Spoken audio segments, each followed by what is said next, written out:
Welcome to the after party. Welcome to the after party. Did you bring some snacks and treats? Yes, it did. I hope you got me something to eat. Maybe. Welcome to the after party.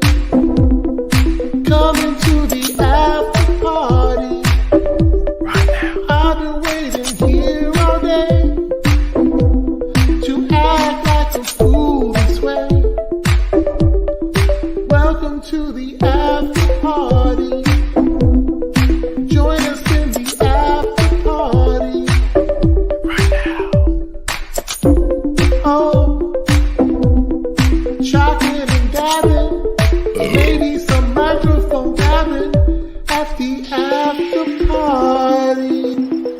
With DJ Eric, Paige. Geek drums and tactless rhyme. It's four this time. It's four people here. That was another remix from Paigey with the burping. In case you were Yeah, that was curious. a surprise. That wasn't me. That was not me. I swear. I don't know. Somebody's gonna clip. All right, so we're not gonna spend a lot of time fooling around. We got so much to talk about in today's stream, so there's a lot to go over. We got a super chat already right out the gate from Cal. 199 super chat. How are you guys doing? Very briefly, I'm doing pretty good. Everybody else doing good? Yeah, pretty good. Here we go. Well, I'm doing better than I think like Ezra Miller's PR people looking at his Instagram going, "What's next?" Like, and there we go. Right off the get, demonetized immediately. They're going to say, all right, we already know what he's talking about. Demonetization. Preemptively. All right, we have a lot of news to talk about today. I have so many stories that we're going to bring up and discuss. And then we have to talk about the episodes. We have to do all of that within the time. This is going to be wild. It's absolutely going to be wild. So we're going to just go ahead and get started with this. And I want to talk first. I'm going to share my screen here. Share screen. What? Hold on. They added a new feature. Wait. Hold on a second. What? Extra camera? You can now use an extra camera. that's dangerous. Feet cam confirmed? I guess. Yeah. Maybe. That's. Sorry. Yeah. All right. Let's see. Where is it at? All right. So we got some casting information on the upcoming season of Titans. Is anybody here on the stream excited? I love Joseph Morgan, so yes. Okay. There were some people who didn't seem to know that Sebastian Blood had been in live action before, which I thought was kind of interesting. A lot of people in the comments were saying, finally a live action Sebastian Blood. And I'm like, didn't we already have this character? Yeah. I mean, a little weird. Anyway, so this next season we got Joseph Morgan, Sebastian Blood, Franca Potente as Mother Mayhem, and Lisa Abelaviner as Jinx. And so thoughts on this, general thoughts. We're not going to dive too deep into this one. I mean, I feel like Titans is just a bloated show. Like they just want to keep adding characters. And yeah. Any thoughts on this, general thoughts? I know, Lance, you said you like Joseph Morgan. These characters, any interest in them? Maybe Sebastian Blood, but just based on who's actually cast as him. I know he's really good with villains just based off of like the Vampire Diaries and the originals. Watching that when I was younger. I know my wife loves him, so I'm going to have to deal with screaming every time he shows up on the screen. Look who's arrived in the bottom of the screen. Oh, hey, what's Jesus. Oh, hold on. I need to change the title of the stream to Supergirl Returns. And put Melissa Benoist confirmed for HBO Max's Titans. And put Stephen Amell's Green Arrow in the thumbnail for just some random reason. Yeah. Ben has arrived. It's been a while since Ben has been on the after party. Yeah. Paigey's arrived. Oh, Paigey's arrived. Also, it's a good close-up, to be completely honest. Yeah, it's a pretty good close-up, if I'm completely honest. But, not a 10 out of 10, probably like an 8. No, it's cool to be back, and I don't think I've streamed with Tackless Rhyme yet, so... Yeah, this is like... And Buddy, obviously, we did it. I think that was my last time, so cool. And Paigey. Wow. The shade immediately. Just he shows up and starts. Ben, you're not in a position to be shading. I can tell you that right now. Watch yourself.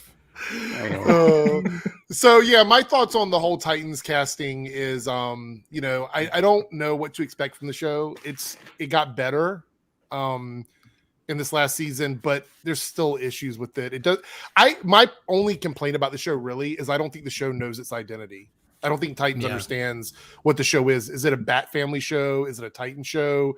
Is it a show about Gotham? Like I don't think it knows what it wants to be. And some people like that. Some people enjoy the chaos behind it. I'm not a big fan of that. So, Ben, did you watch Titans season 3? No, I haven't. But you know what? I went back and so I went back home and my brother came up to me the other day and he was like, and he doesn't watch DC shows, and he was like, yo, have you watched Titans? So good. I was like, oh. Cool. Titans is the edgiest of the edgiest, honestly. Yeah, no, I haven't seen season 3 yet. Staggervore with a $1.99 super chat. CW's ordered Gotham Knights. It has, and we're going to talk about that in a moment. I have the article pulled up in front of me because it's kind of interesting. And Paige and I had a little conversation on Twitter about it. I think this might be a bad thing for the Justice U show, but we'll wait till we get there because I'm sure Paige is going to dunk on me on that one. So I won't just dunk. It'll be a 360 with 3 backflip dunk. I mean, okay. Well, All-Star Weekend is in 2 weeks, I'm pretty sure. So maybe we can do something there. Oh, yeah, possibly. Gary with 1.9 super chat. Is the Flash getting delayed later than March? Gary, you jinxed it. Now it's going to get delayed later than May. We're going to go to another month tomorrow. So, yeah, no. Thanks for the super chat, Gary. All right, so the next thing I want to talk about here is the Gotham Knights show, since we already moving in that direction. And what was that? That wasn't me. Who said that? Was it Ben? I think he just muted himself, so it must have been him. Oh, okay. All right. So actually, for a network that people say is dying, the CW just announced a bunch of new shows that they're trying to get. So I think it's a little weird, all the people that are going around saying that, oh, they're selling the CW because, there's no more content and people hate it. Well, I mean, this news from this past week shows that they really are trying to bolster the network because they want to get, they want to put more money in it. Is this not a cultist jab? I don't know. Maybe, possibly. It sounds like it. Maybe. All right. So Supernatural Walker prequels, Gotham Knights Land CW pilot pickups. So I do want to make this very clear. And this was kind of with the debates on Twitter. A pilot pickup does not mean a full season of a show. A pilot pickup, unless it's like something that we know for sure the network really wants, they just want to see what the concept would be and how it would work. Obviously, Walker, a prequel series for that is something they probably really want because obviously that show's doing really well. Supernatural was another show that went on for 10 million years. They tried to do Supernatural spinoffs. They never worked. So I'm a little bit curious on this one. I think there was 2. Yeah, there was 2, and there was one like rumored one that just never happened. Anyway, we're going to go down here to the Gotham Knights news. Gotham Knights comes from Batwoman writers Chad Fivish, James Stodaro, I think that's Rowe. The 2 hardest names ever to pronounce in a row. And Natalie Abrams, though it's not a spinoff of that series, so it's not connected to Batwoman at all. And I'm assuming not connected to the Arrowverse at all. It's based on the DC characters created by Bob Kane with Bill Finger. Following the murder of Bruce Wayne, his rebellious adopted son forms an alliance with the children of Batman's enemies when they're all framed for killing the Caped Crusader. With Gotham as dangerous as it's ever been, the group of fugitives could be the city's next saviors. Warner Brothers and Berlanti Productions are producing. Fivish and Stodaro are EPs along with Greg Berlanti, Sarah Schechner, and David Madden. Danny Cannon will direct and executive produce the pilot. I don't usually they go for someone bigger for the pilot, but okay. Who's married to the Hollywood Reporter, West Coast editor Leslie Goldberg is a why did they even put that in there? I don't know. Abrams, who's married to. I don't know. It is the Hollywood Reporter writing it, so it's a flex. I don't know. It is a little weird because it's their outlet, so that seems a little weird. Anyway, okay, so we got this Gotham Knight show completely disconnected from Batwoman and the Arrowverse, it seems. done by Berlanti, going to the CW. So this would be the third, if this gets picked up, this will be the third show they have right now that is not directly connected to the Arrowverse, like not within the Arrowverse, because we have Stargirl and we have Naomi, and now we're gonna have Gotham Knights. Do you think this is Superman and Lois? So right, of course. Do you think this is the trend moving forward? Do you think that they're going to continue to do these like disconnected shows? Because now that we know the multiverse exists, they don't have to all be on the same Earth, but there is a, maybe they thought there's too much trouble. Maybe after what happened with Supergirl ending and Black Lightning ending, after they went through all that trouble to connect those shows, maybe they don't think it's worth it. General thoughts on this? I mean, the last time we had an Arrowverse connection was Eobard, which we'll talk about, and I'll try to refrain from complaining about it. But the writers clearly didn't talk to each other about that character. So I feel like if this was connected to the Arrowverse, it would be like completely convoluted because of like Batman pre-crisis, post-crisis stuff. I feel like if these shows are going to exist and get an audience, it's easier if it's not connected to the Arrowverse, because we have almost 10 years this year, right, of the Arrowverse to go up to. I feel like it's going to be too complicated to get any new audience members. Like, I feel like that's probably why a reason I don't watch Naomi is the same reason. Right. Is kind of similar to that. I could tell you a dozen other reasons to not watch Naomi, but that's okay. So Lance, is there Batman fatigue right now? I mean, I feel like we have so much Batman stuff. It's another Batman adjacent series focused around Bat. He's not on the show, but let's be clear. The storyline is focused around the death of Batman. So do you think we got this new Batman movie coming out? We have this Batgirl property coming to HBO Max. We have Batwoman, and now we're going to have Gotham Knights, and we have Titans, which is also like a Bat family series. Do you think there's just too much Batman stuff? And Pennyworth. Like, do we think there's too much Batman stuff? What are your thoughts on that? I have to say yes and no. See, the way I see it, especially concerning this, I was cool with Batwoman. I'm cool with Titans. Does Titans try to shoehorn Batman stuff in too much? Yes. That's one of the issues. But as far as this goes, I just think it's not necessary. It's gonna confuse people that just tune into the network day in, day out. They're gonna see this. Oh, this is based in Gotham. Well, where's Ryan? Where's Luke? That was my biggest complaint when they first announced this. I put it on Twitter. It makes zero sense to have two different Gothams on the same network. That's like having Ezra Miller's Flash have his own separate TV show attached to Grant Gustin's and both put them on the same network. It's dumb. Yeah, and you make another good point, because one of the things with Naomi that's been confusing people is that's not Tyler Hoechlin as Superman, and people are like, they thought that was Tyler Hoechlin. And the other thing is, this means if there's a Batgirl series on HBO Max or a Batgirl movie on HBO Max, going to be another Gotham. There's going to be another Gotham, and there's a Gotham show coming to HBO Max, and that means that some of these characters will not appear in that Gotham. Think about it. We could have like 4 Poison Ivies. We could have like 5 Jokers. We could have another Batwoman. We could have another Batgirl. Like Renee Montoya, right? The same actor from Gotham. Like, we're gonna start having overlapping actors too. It's gonna be dude. All these shows will be streaming on HBO Max once it's done. So that's exactly. And a lot of people that are like not core fans, like they just casual viewers, they don't read comic books. They're not going to get it. Right. That's one of the you're right. That's one of the like biggest issues when it comes to the Batman IP. When it comes to anything Bat family related, they're going to stuff it down our throats. Yeah, it's true. Ben, what are your thoughts on this, Ben? The Gotham. No, I mean, I agree with everything you guys are saying, and I'm looking forward to the show. Yeah, it's a bit unnecessary. My one weird, like the thing that popped to my mind when I, saw that the Batwoman writers were connected and stuff is, it literally starts in the same kind of premise that Batwoman starts. Because the whole start of Batwoman is about the disappearance of Batman. Batman's not in Gotham, so Batwoman comes.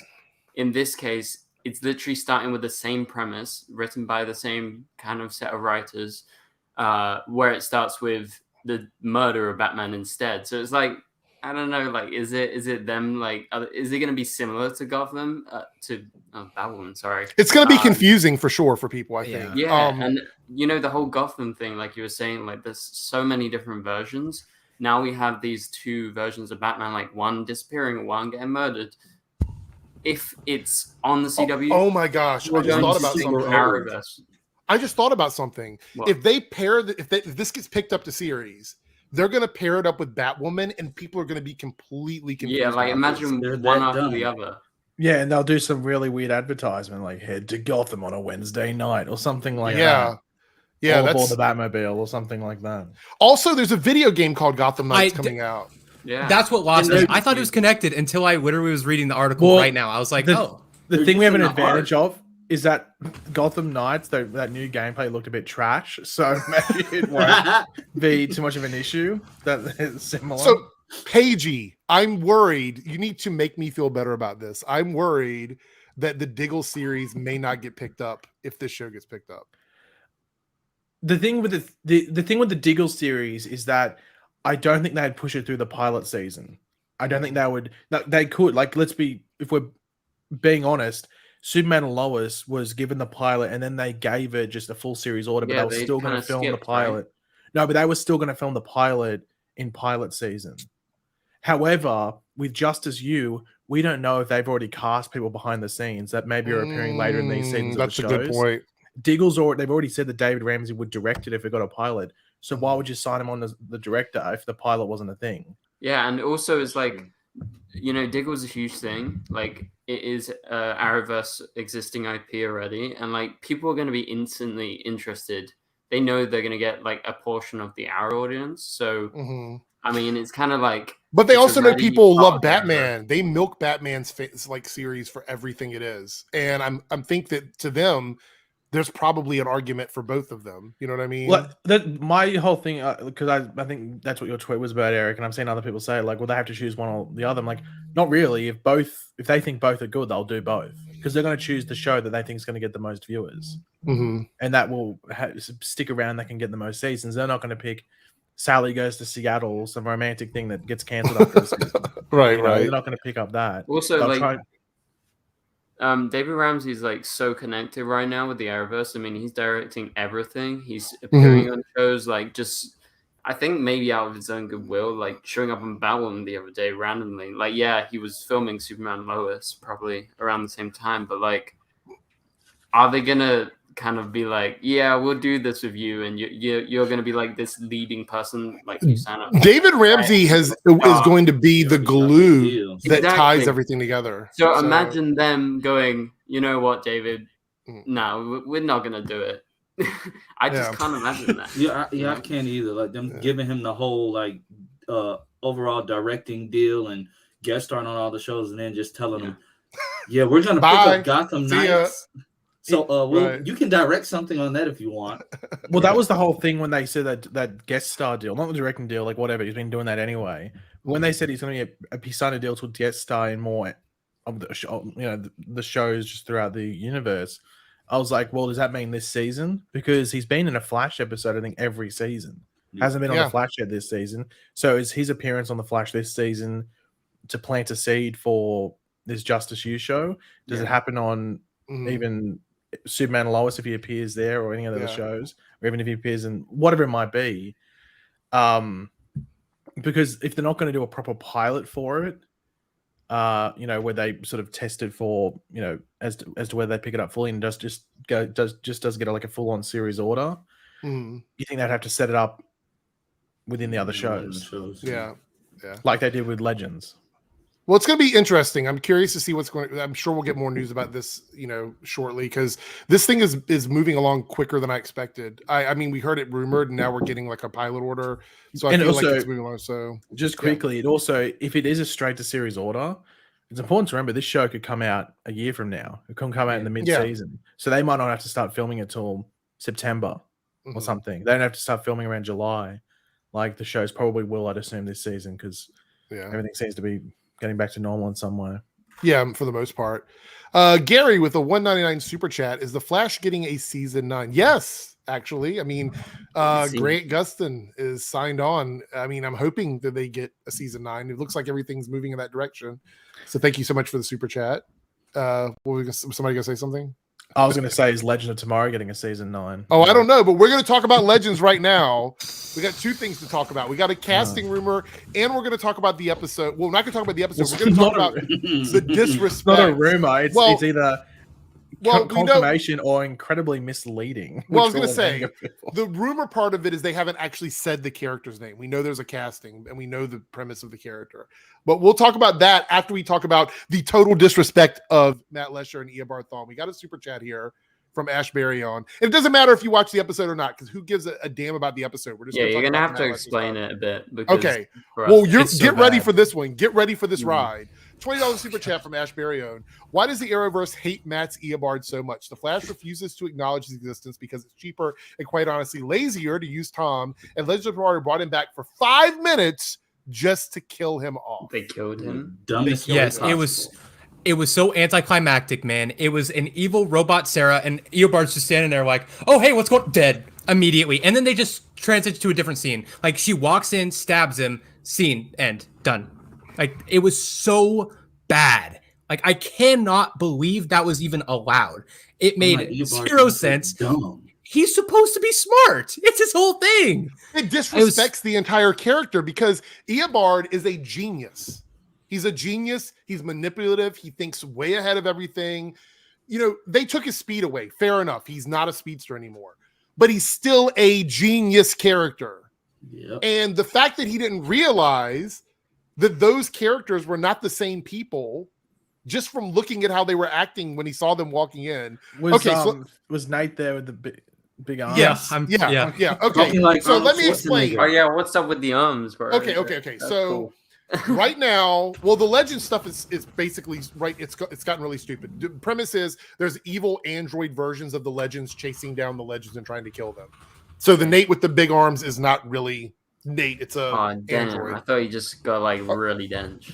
Okay. No. So Eobard's storyline is the Eobard from Legends season 2, when he was erased at the end of the season, they Mhm. reconstructed him in the Speed Force. The time rates somehow did this.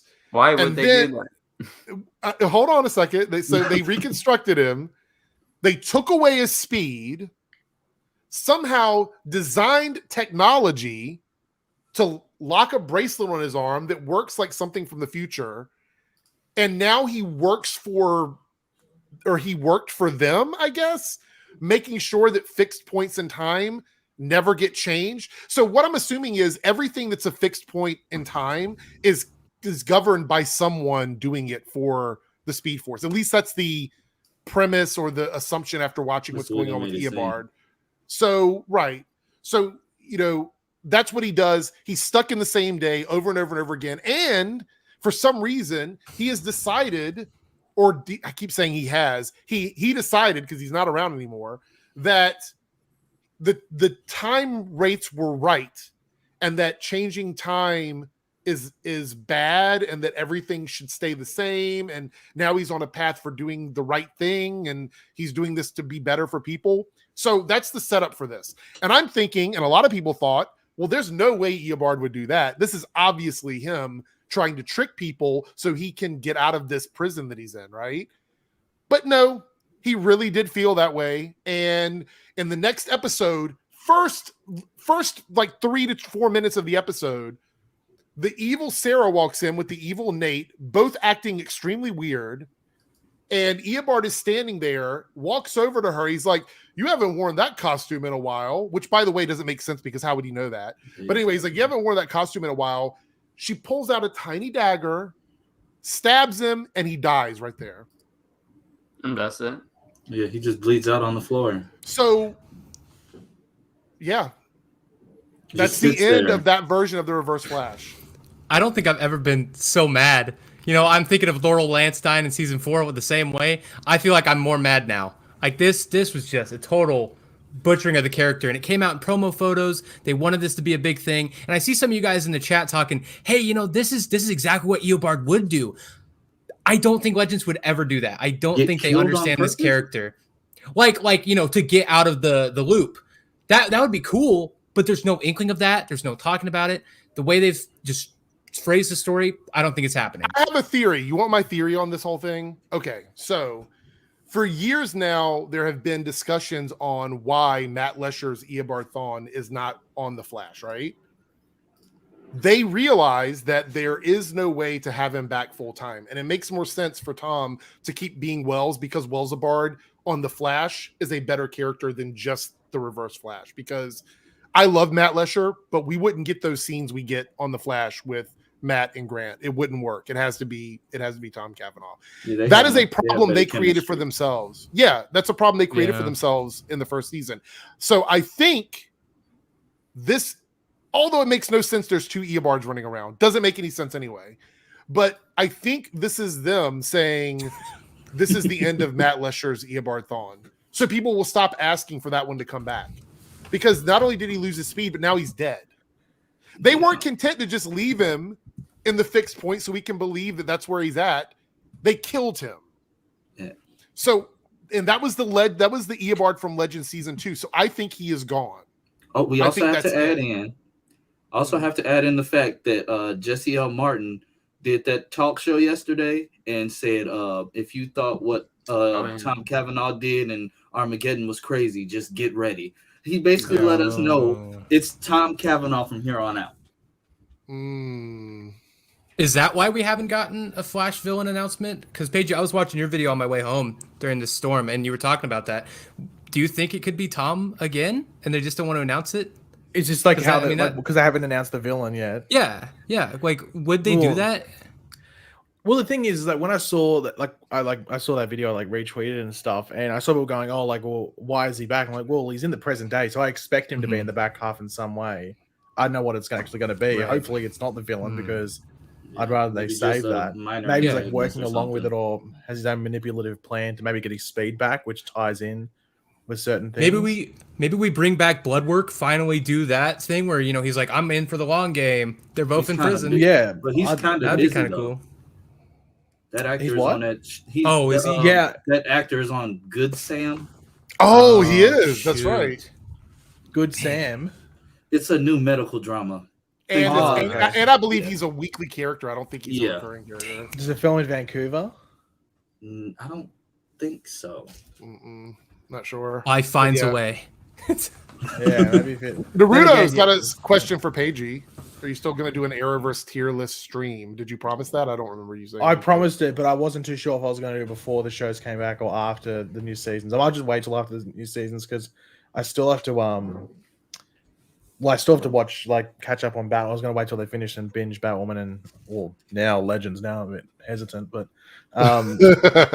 shouldn't you be anyway? So let me just say this, by the way. I think that the Legends episode was just bad in general. So don't guys, don't get. How many chalks out of 5 would you give it?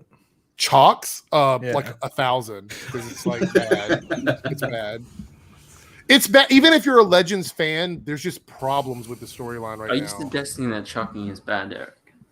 Chalking is used to defeat bad, so it has to be. Chalking has consequences. That's why it's bad. Yeah, it's like changing the timeline. Yeah. Before we talk about the news, though, we got Staggerver at the $4.99 super chat. I personally think having more non-Arrowverse DC shows is better because it gives the show more of an individual focus. Yeah, but then why connect it at all to the Arrowverse? Why? Yeah, give that option. Just put it on its own. The HBO Max shows kind of have no. Mark my words, if Gotham Knights gets picked up, it will get paired with Batwoman, 100%. Yeah. Well, on Ben's thing, I think I've said this before in the after party because I've never said it to people when people have asked. From what I've heard, HBO Max is for mature content where HBO Max needs to be the place, or ridiculously high budget stuff like a Green Lantern show where it's going to cost money at least to set it all up. Once they get along, once they get going. But the CW is for family shows, and when you look at all the shows that are coming in, they're all shows that your little sister, or your little brother, and the mum and dad, or anyone in between of any age can sit down and watch. It's not Titans where they drop an F-bomb and then randomly show a pair of boobies. No, I know that, but why not come out and say it's not connected to the Arrowverse? Well, you know what? This Gotham Knights show. I wonder if they go through the pilot thing and go, not too sure about it being disconnected, and they decide to work it around and try and connect it to the Arrowverse. The only issue with that is the premise of it. And that's the only thing I can think of, is that they really want to do this premise for some reason, but it won't work within the Arrowverse. My other concern is that if you got to look at the Naomi situation, where having it disconnected completely, it's not really hitting. Well, if you're an Arrowverse fan, that gives you an extra motivation to sit down and watch it. It does. Yeah, like I think Naomi would have an extra 200,000, 250,000 viewers a week, maybe, if it was connected to the Arrowverse.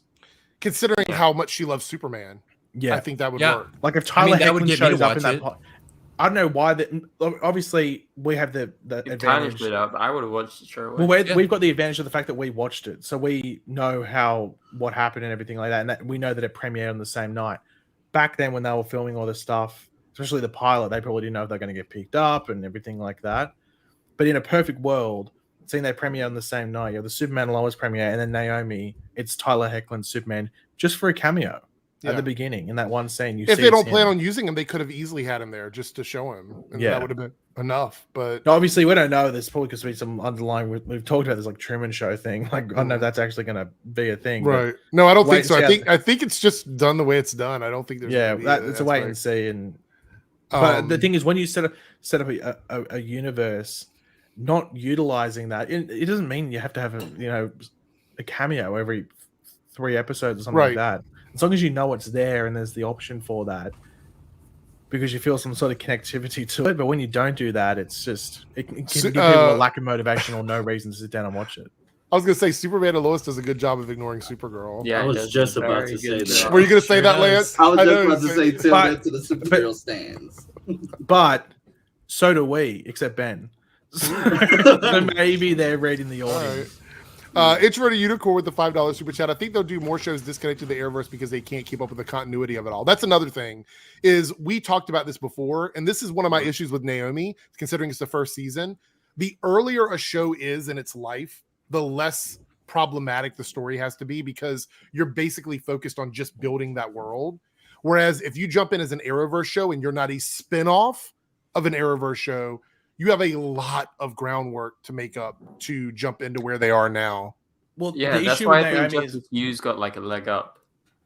Then but also one of the issues with Naomi is that it's building a world which doesn't have anything to build, if that makes sense, because we're in a world that apparently there is no superheroes. It's just our world, basically. Obviously, they have to explain where the hell Superman came from.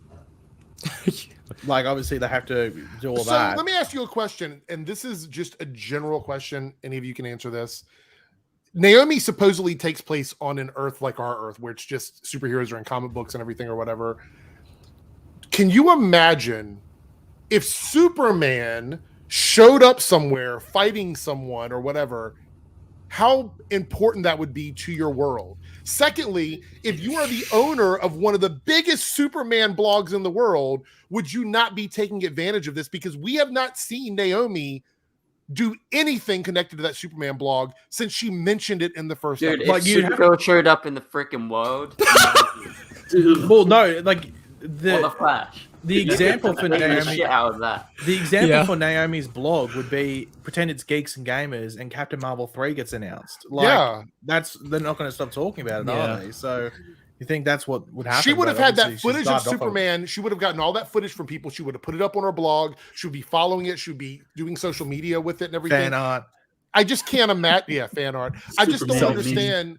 Another thing is that the show has this weird balance, and I don't remember if Smallville did this a lot early on.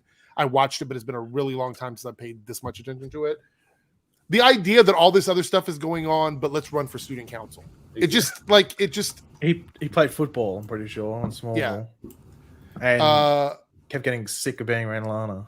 Yeah, well, they spent a lot of time in Smallville off campus. They went into the room with the wall of weird, and that was pretty much it. Yeah. Gary, 199 Super Chat. Are you mad at me or are you proud of me? Always proud of you, Gary. Never mad. A bit mad. I think Ben might be mad. One more thing.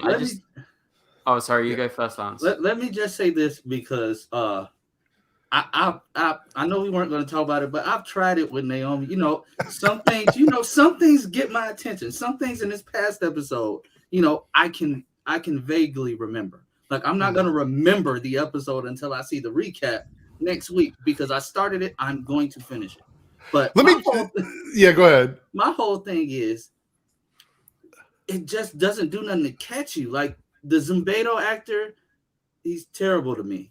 The kid that used to be her boyfriend, he sounds like Barack Obama. Yeah, I was gonna say he's got the most random voice as well. His voice doesn't match him at all. You got me. Now I'm gonna watch it. He's I'll terrible. watch He's so Really deadpan with his delivery, and then Naomi's huge speech at the end. I'm like, what does that have to do? It with didn't even what make they sense. asked? It didn't even make sense to the question they were asking her. But the other thing is this woman from Earth 29, because that's where Naomi is from, apparently.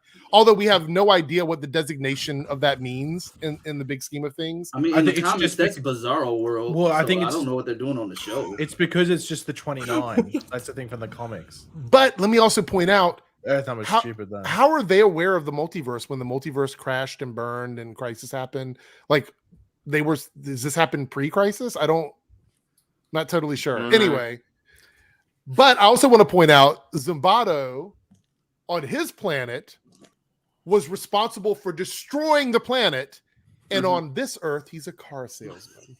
He's a car salesman. He's a car salesman way. that walks No, with his hands like this Wow. half the time. A and used behind car his back. salesman. Oh, right, a used car salesman. Used Oh my car That salesman. made me crack up. We were watching it. I cracked up so much when she said that line because I'm like, and he sells cars now?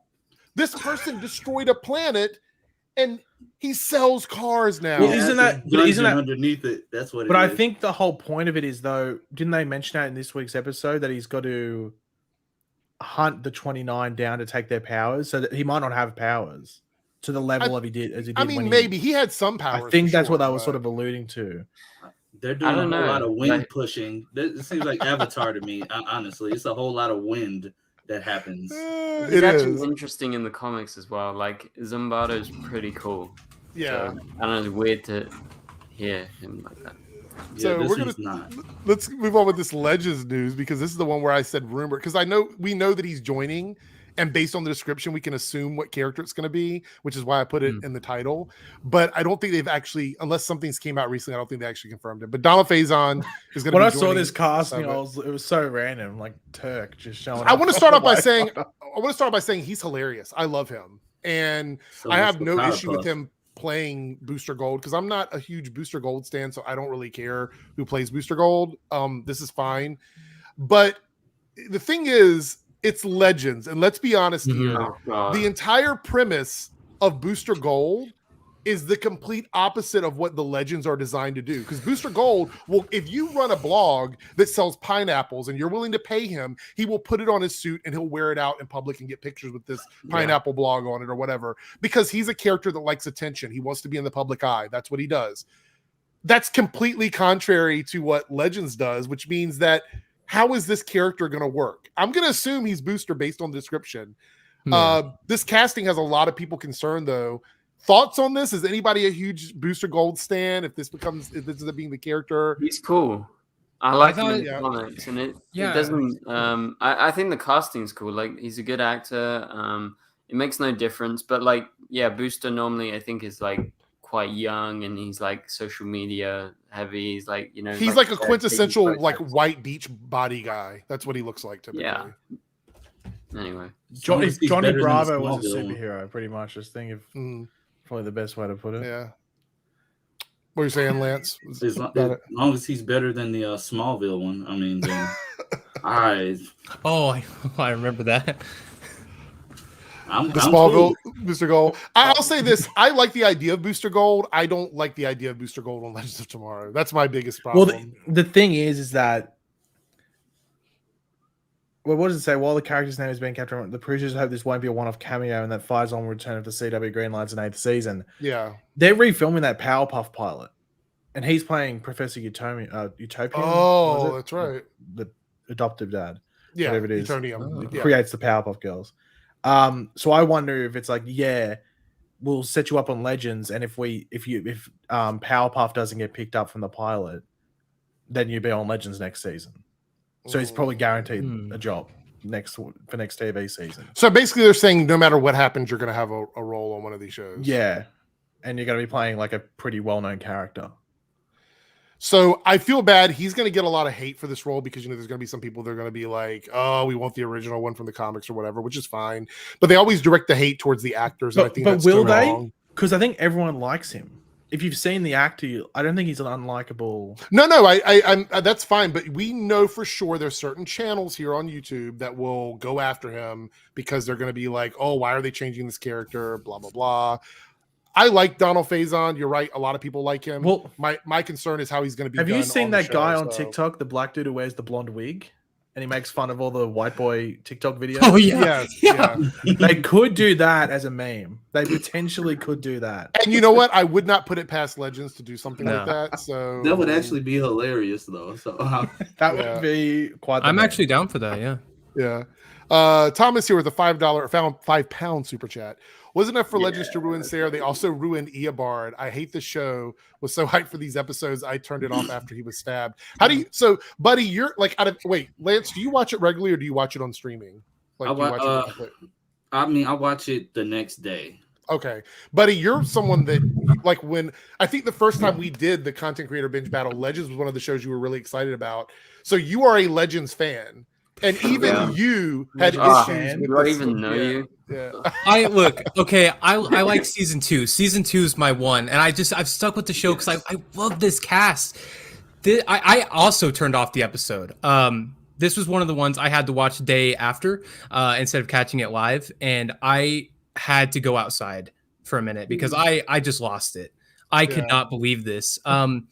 I feel like I'm okay with just going off the question here with Sarah. I don't feel like that's as bad as Eobard because Sarah's been like this for multiple seasons now. I'm more used to it, I guess.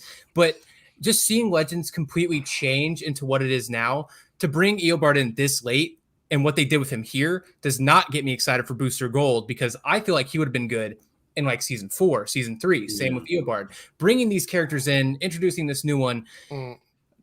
I don't have any hope. Like we're saying here, I kind of hate the show now at this point because I don't believe it can even do anything. Yes, let the hate flow through you for Legends. It's happening. I know. Someone called me a Karen in chat, and you're so right. Oh my gosh, they called right. you a Karen. That's and it's just accurate. It's fair. Yeah. So, Ben, you gave up on Legends a long time ago, didn't you? You haven't been watching it forever. Yeah, literally the start of season 4. I was like, nah, fuck this. Wow. Got you demonetized. And he cashed out. Yeah. Yeah. All right. So Cody says, and this is Team Eric member chat, says, I want to believe him surviving is a crisis change. And I guess we're talking about Eobard. I'm guessing that's what that is. Everything is a crisis change, apparently. And that's, I don't know, it's starting to annoy me a bit. All right, okay, so let me ask you, before we move on to the next topic here, are you tired of everything being like, oh, it's just, that's pre-crisis? Is that becoming an issue for everybody? Yeah. It's their big spoiler warning. If something's different, crisis. Season 6 of Flash, after Crisis, once when we were in that immediate vicinity of it, that was cool. It was cool to see the changes. But now every little thing is crisis, this, crisis that. It's like we could get something else. Just say y'all forgot something or something. True. Oh, so the next thing I want to talk about is some Flash news, and then we're going to talk about Superman and Lois, and then we'll do Peacemaker, Batwoman, because I think, Ben, you have to leave early, correct? So we'll get Superman, and anyway, I haven't seen Peacemaker or Batwoman. Okay, so we'll do that first, and then anybody that hasn't seen it that's like, I don't want to talk about it, they can head out. But I do want to talk about this casting news, and this is pretty big news. Rick Cosnett is going to recur in season 8 return, taking Eddie Thawne somewhere unexpected. And basically this article, it's a pretty hefty article or whatever. He's going to get a multi-episode arc on The Flash, which is pretty exciting for me because this means that they are committed to doing something pretty new with this character, something unexpected with this character. We'll start with you, Lance. What are your expectations for this character coming back? I'm just curious. Are you a fan of Eddie Thawne, and are you happy to see this as a storyline? I'm glad to see him coming back because I initially thought that they were going to waste him for just that one little time travel / flashback episode 6. I'm glad to see he's coming back. I would say maybe this is Cobalt Blue, but if it's only 3 episodes, I don't want them to rush that, and it ends up being something like Godspeed storyline last season, where it just feels rushed and all jumbled up. So I mean, it does say it does say 3 episodes minimum, so there's a chance. I'm glad to see him back though, because like he was one of my favorite characters from the first season, and I've always wanted to see what would happen if he came back and seen Barry had everything that he was supposed to have. So what about you, Ben? Are you looking for? Would you be okay with a shorter Cobalt Blue story, or would you like something that's like it goes multiple seasons or whatever? I mean, I'm fine either way. Like, I mean, everyone's been theorizing about Cobalt Blue for such a long time that I feel like, it should happen at some point. So, but yeah, maybe I wouldn't like it if it was just like 3 episodes like Godspeed, because it was just too short. Like, it could have gone on longer, and I think it would have definitely been like much better. Like, Godspeed was cool, but it was a bit like disappointing at the end of the day. So yeah, I'm not sure. I think there's always a chance this could be him coming as Cobalt Blue because of him embodying other people, but it also could be just him like displaced because of the timeline changes with Nora and Bart, and he's sort of like feeling the effects of the timeline changes, and he's kind of like maybe he's alive temporarily, but anyway, so it could be lots of different things. Paigey, bets on Cobalt Blue. What are you thinking? What are the chances? I think it's more likely that Eddie is brought back through someone else, but maybe the whole thing with him being the potential for season 9 is that they're leaving the door open to do that. The thing is that like I don't know where these episodes are. Like, are these 3 episodes? Does that include the episode 6? So it's only 2 episodes after that, right? Are they at the same time as the Ronnie stuff? Is it the last 3 episodes of the season, especially with a potential for season 9? Like, they don't say which is the first of these other episodes, right? Which I would love to know, but I guess that now that's coming out now, maybe that means he's about to film them, because that's usually when they would announce it, like they did with the Ronnie stuff, and then he was there like a week later, and then they went on Christmas break. But anyway, I'd love to have it as Cobalt Blue, just because I think the storyline writes itself. You don't actually really think too much about it because it's a pretty simple one. But I think based off just these episode numbers we have this season, I don't think it's going to be the case. Yeah. But I like the idea of a villain, because we know one's meant to be horror themed or have some horror. I'm ready for that one. I'm attributes so to ready him. for that one. So I would love if one of these horror villains is bringing people back from the dead. And if you think about Ronnie and Eddie, they're 2 people that really Barry was responsible for killing, or their deaths are sort of tied to Barry's actions. Could we get Death Storm again? Well, I don't know. Eddie had to shoot himself because Barry didn't save his mom, and then Ronnie got killed by the Singularity, which wouldn't have happened if Barry had saved his mom. Let's just be honest. Those are deep cuts. Barry knew how to fight. Right, exactly. Barry knew how to fight. Eddie wouldn't have had to turn the gun and shoot himself in the heart. Buddy, would you be excited for a revenge story with this character or no? Yeah, I would be so excited for that. Same with like Arrow. Every time Colin Donnell came back as Tommy, I was always ready for it. Same here with Rick and Eddie. I mean, if it's only 3 episodes, that reminds me of Interlude, because there are only 3 episodes. An interlude arc with Eddie is interesting to me, but without Barry being there, because that's basically what interlude episodes are, that's kind of annoying. But I don't want it to be like Godspeed, because that's just a scary thought. I don't want that to be rushed again. But I would love his return. I think if we took a shot every time Cobalt Blue was a theory for a season, we'd all be dead. So I'd be very happy if we could finally get it. I feel like that would be great. But yeah, I'm optimistic about it. I miss him, so I'm ready. Yeah. All right. So what we're going to do is the next topic is going to be Superman and Lois, but let's get through. We got like a bunch of super chats to do. So let's run through all these super chats very, very swiftly. And then we'll get into Superman and Lois. First one, I'm going to pass this off to Ben. Do you think the showrunner of Superman and Lois have mentioned Supergirl stuff because the tone is too different? So I'm guessing they mean like not mentioned Supergirl because the tone is so different. So, and anybody can answer this, but I'm throwing this to Ben to be kind of shady here. So yeah, the show has kind of gone out of its way to acknowledge that it is within the Arrowverse because Diggle showed up, but it didn't connect with Supergirl, which is the show that started this version of Superman and Lois. So thoughts on this? Anybody? Ben, any thoughts on this one? I just Well, actually, technically, Flash started Lois. That's true. It was on the crossover. That's true. well, then Supergirl started Superman. So I'm not denying that, Ben. Listen to my words before you try and correct me next time. Oh my gosh. But yeah, I don't know. Like, I think they've made it like that kind of deal that, you know, that they don't want to reference Supergirl. Like, they don't want to have anything to do with it, even though it's in the Arrowverse. And, you know, like the other characters that have been like retconned already, it was like minor roles. But then now with Lucy, it's obviously a big thing. It's like, and they won't reference them. Like, they've referenced, like, I think, like the Flash before they referenced Supergirl, or, you know, there's a couple of references. Like, Diggle showed up before anyone from Supergirl. So it's like, Did that trigger you? Are you mad about that? Reason, but they just want to differentiate themselves from Supergirl, I think, is the answer. Okay. Yeah. Ben, I got a question for you. Like, so season 1 of Supergirl, because I don't remember it much, so correct me if I'm wrong, but didn't like Clark text Kara all the time? Would you be cool if they just did the exact same thing here? Like, would you be cool if he's just on his phone texting Kara and that would be good enough? Yeah, I mean, any sort of reference, because or had a picture of her somewhere in their house. Yeah. The thing that annoys me is, like, okay, the stuff with Lucy is annoying, but like in Supergirl, she had such a big like story arc in season 1 with James, right?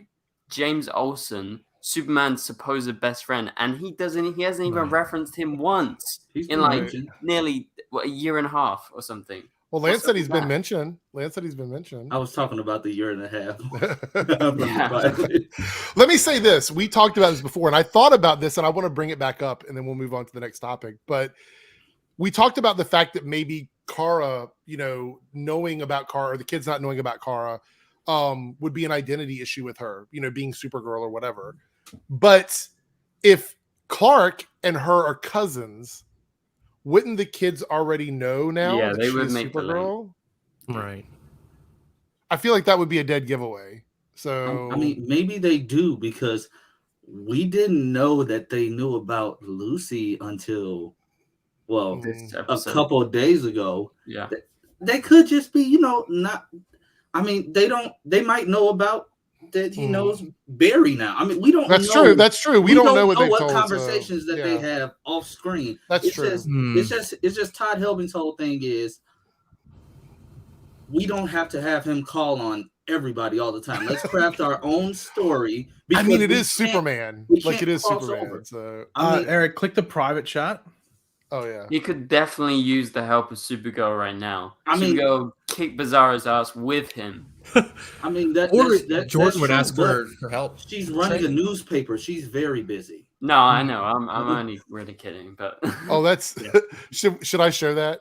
Page? Yeah, show it because this. I don't know. Oh, that's my echo thought I was talking to it. That's funny. All right, here we go. This is what I was showing right here. Is this to trigger people? No, that's the photo that was going to be in season 1. Oh yeah. They were using an Instagram photo of them because it felt more, I guess, real. And also, Kara was actually a photo with Melissa Benoist. So that was the photo, and I'm pretty sure they were going to use in season 1. But why didn't they use it? Do you remember? It was I think it's either in a deleted scene or they rewrote the pilot too, didn't they? Something. No, like I think they actually filmed. I think Bitsy Tulloch said, and I'm pretty sure it was this photo that she referenced. She said it was like an Instagram photo with the 3 of them, and this was the one. I'm pretty also, sure like, did you see there was an interview with Tyler Hoechlin the other day? About, like, I want to do a Supergirl crossover. Bitsy has said she wants to do it, so like, I mean, it's gonna happen. We just got to be patient. Right. But yeah, I think the thing I don't understand the disdain for Supergirl. Well, I think you got to realize Superman Lois is still very, very contained, even though it's dealing with very world-ending threats. It's still very Smallville-esque.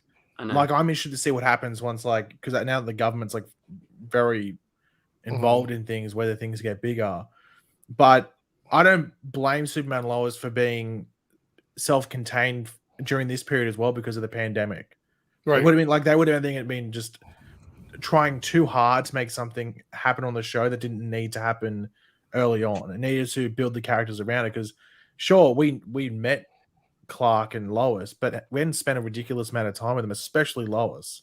Mm-hmm. We need to learn them before we move into anything That's else. true. Yeah. Like Yeah, with Diggle, I love the if show. Justice U gets picked up, we don't have to spend too much time with Diggle because we know Diggle. Mhm. It's more about how all these other characters would affect Diggle. That's we have to true. learn who Yeah. they are before any of that. So. Yeah, it's just a nitpick anyway. So we got a super chat here from Gary Gammon. It says, do you think Reverse Flash Zoom and Zavatar could return? I mean, there's a possibility. Well, Reverse Flash, obviously. Savitar, probably not. I mean, that's not only is that pre-crisis, but that's a erased timeline. So Also I a bit don't shit. know. Yeah, I would love to see Zoom come back. They keep teasing Zoom all the time. He's been back a couple times for different things, but I don't know if they'd ever bring him back like 100%. But I would love to see him back. Thoughts on this, guys? Any opinions on that? Didn't Teddy Sears like tease something on Instagram or something? Yeah. I feel like I saw something. He was talking about the Flash. I don't remember when it was, but I thought it was pretty recent. I think someone I'd asked love him to if see he him wanted back. to come, if he would come back, and he said, "I'd love to." Okay. Gotcha.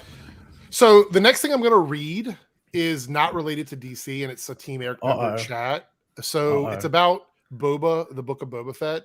So if you've not watched it, I hate to say that it's going to be spoilery for the episode, but it's on the screen, and I'm going to read it out. So Ben's meeting me. Threat. Look, thoughts on Boba episode Luke training Baby Yoda.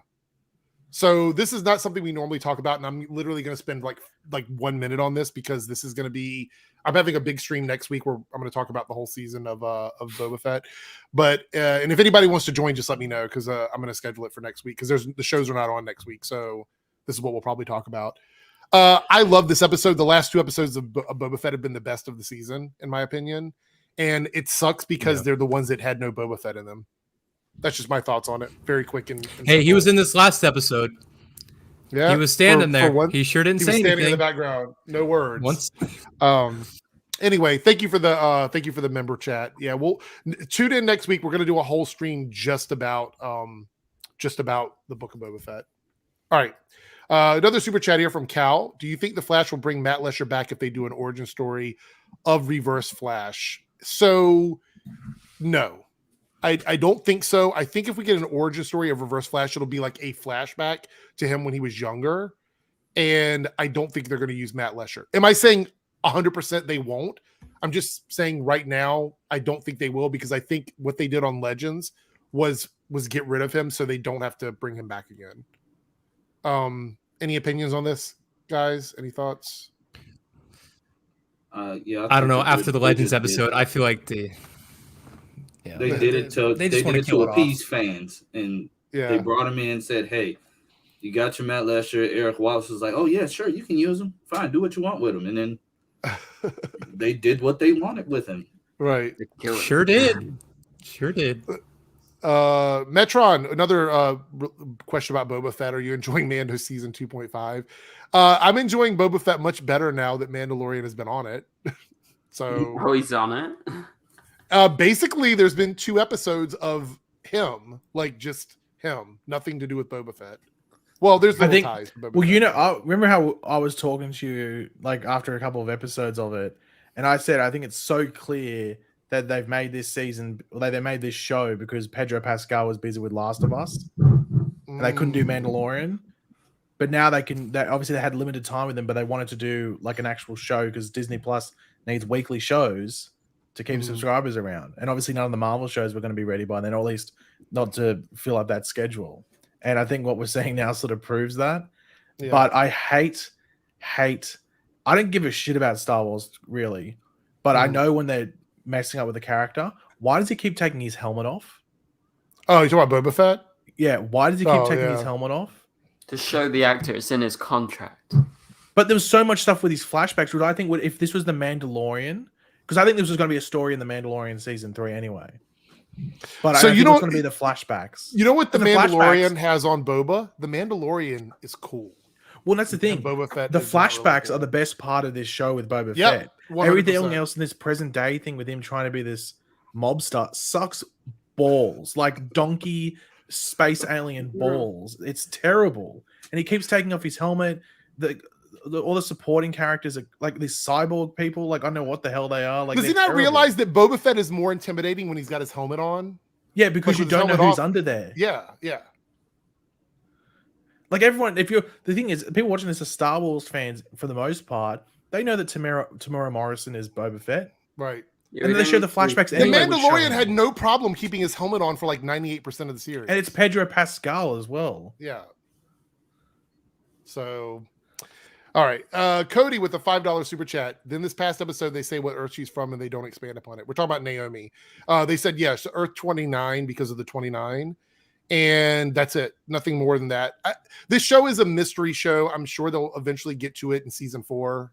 So we'll wait and see what this week's episode will be answered. Season 4. Yeah. So it's just the show is moving way too slow for me. I'm sorry. It just The pacing is the biggest issue with Naomi. Like the first 3 episodes should have been the first 2. Like the stuff within those episodes. Naruto here with the $5 super chat. Turk is coming to Legends. When is his wife Carla? When his wife Carla is on Batman? No, she was on Batwoman. Oh, The actress who played right. Carla was on Batwoman. Yeah. That's funny. Thank you for the super chat. And I thought I saw a couple more here. Ash here with the $10 super chat. Thank you so much. When each OG season 1 cast member that leaves Legends has slowly become a shell of its former self, I hate every character. The plot is nonsense, and the show is just a poor man's Doom Patrol right now. Like, why are they changing everyone to new characters? It's so confusing. I don't. Not only that, but I literally said the same thing to Buddy that Doom Patrol Legends is a worse Doom Patrol. Doom Patrol does Legends better than Legends, and it says a lot for it. So, we've already talked about Legends in detail. I appreciate your super chat, but I just want to leave it on this: that there are some people that love Legends, and I understand that. And if you do you keep watching the show, keep supporting the show? It is consistent in its viewership and its demo. So I think it's held like pretty much the same ratings this entire season. Mm-hmm. Like it hasn't gone up. Like obviously it doesn't have the exact same number every single week, but it's like in the same ballpark, which you don't see with most shows, really. Mm-hmm. So Legends. I think right now my issue is we only have one OG member on the ship, right? Which is Sarah. Was Gideon the same voice actor? No, Gideon was a different. What? Wait, she? Wait, it's the same voice actor from season 1. Yeah. Okay. So technically she's the same one or whatever. Yeah. But the show really has just slowly fallen off for me, and I wish that I don't know. I miss the original cast. They've got a revolving door thing on Legends now that we've kind of come to accept that. So Nate actually used his powers this week though for like a second. They only did that because he didn't have to move. The fight was over. That's true. That's the only reason. Let's see, scroll through here. So Mike Glenn here with the 1-9 super chat. Hey Mike, they take his helmet off to distinguish the shows. I mean, maybe. You think that's probably why, guys? Do you think that's the reason? Well, I know on the poster they just had him with the helmet on. So no, I'm pretty sure it's just a thing in his contract where they're like, show me this many times, so they take the helmet off. I am like a Star Wars nerd, so I could try to defend it, but I got to agree, it's probably just that. It's probably just want more screen time at the end of the day. Yeah. Because there's a difference between Boba and Mandalorian. Ming-Na Wen's not wearing the thing that her character. She's not wearing it either, is she? Mm-mm. The Has she worn it once? She wore it at the very the second episode, I think. She had second episode, yeah. Yeah. I don't know. I think the whole purpose of that was just to take it off, too. To get the point or whatever. So that's... I had to think back on that. Maybe. All right, so we're going to move into Superman and Lois. We'll get that done first, then we'll talk about Batwoman and Peacemaker. So this was episode 4, season 2, episode 4, The Inverse Method. And I have to say, this title had me digging on the internet trying to figure out what the inverse method is. Because I'm like, it has to have something to do with the episode, right?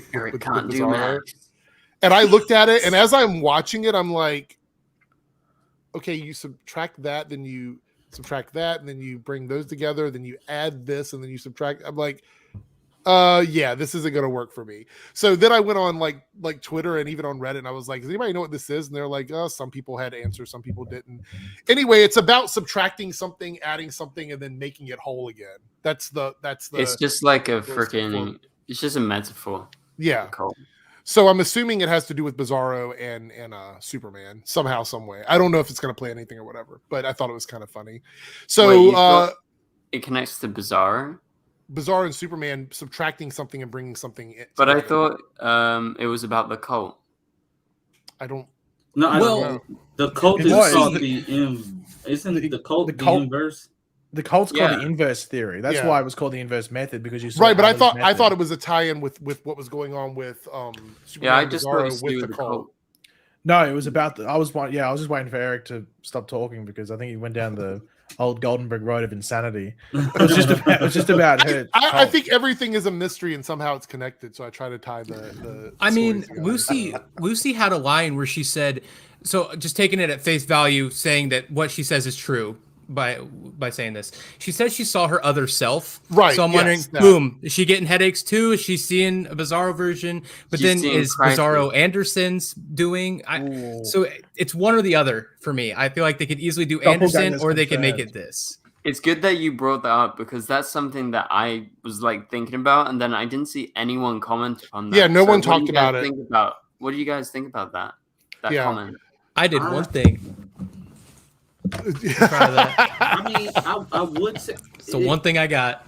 they Wait, so released is a what's the extended involved- cut? But I mean, I don't extended cut of the next, like the preview for the next episode. Yeah. But I doubt anybody. I don't know if anybody in the comment section or anything seen it. But Clark and Lois are like talking about the whole the inverse of like the inverse method about what Lucy said she saw her other self, and Clark is basically like, are you trying to tell me that this thing is another version of me? So that had me thinking, are they literally trying to say, are they gonna introduce Bizarro World? Is this like a crisis thing? Is Bizarro World a new Earth in this multiverse? That's actually interesting. That would be cool if they did that.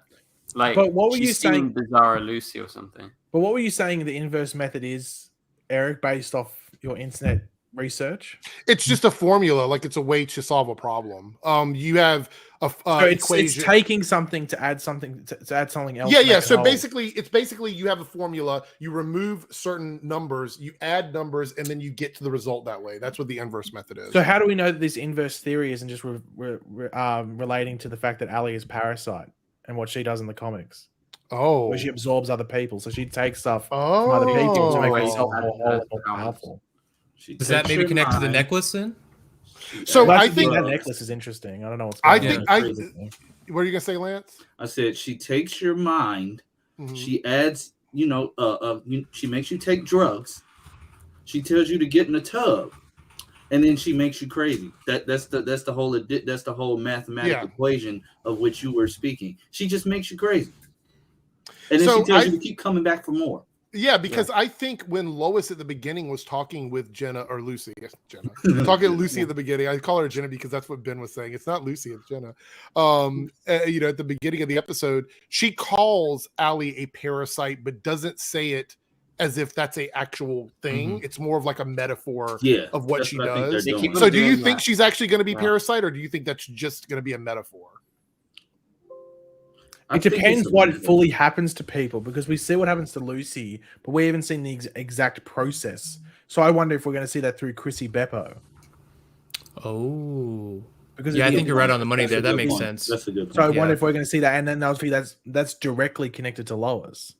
Mm. So this is the Lois storyline. This is the Lois villain. So I wonder if we're going to see the downfall of someone, and Lois has to relive what happened to Lucy, but we'll see the opposite. So Lucy like sort of comes back to normality, while we see Chrissy get into the middle of that cult and the center of it all, Mhm. and we actually see how it tears someone Right. apart. They're Tears their life apart and everything like that. Yeah. And how Ali gains from it at the same time. Yeah, because we know very little about the inner workings of that cult. It could be something completely, we don't even know anything about it. I have a theory that amulet around Bizarro's neck, though, is what brought him to this earth. Hmm.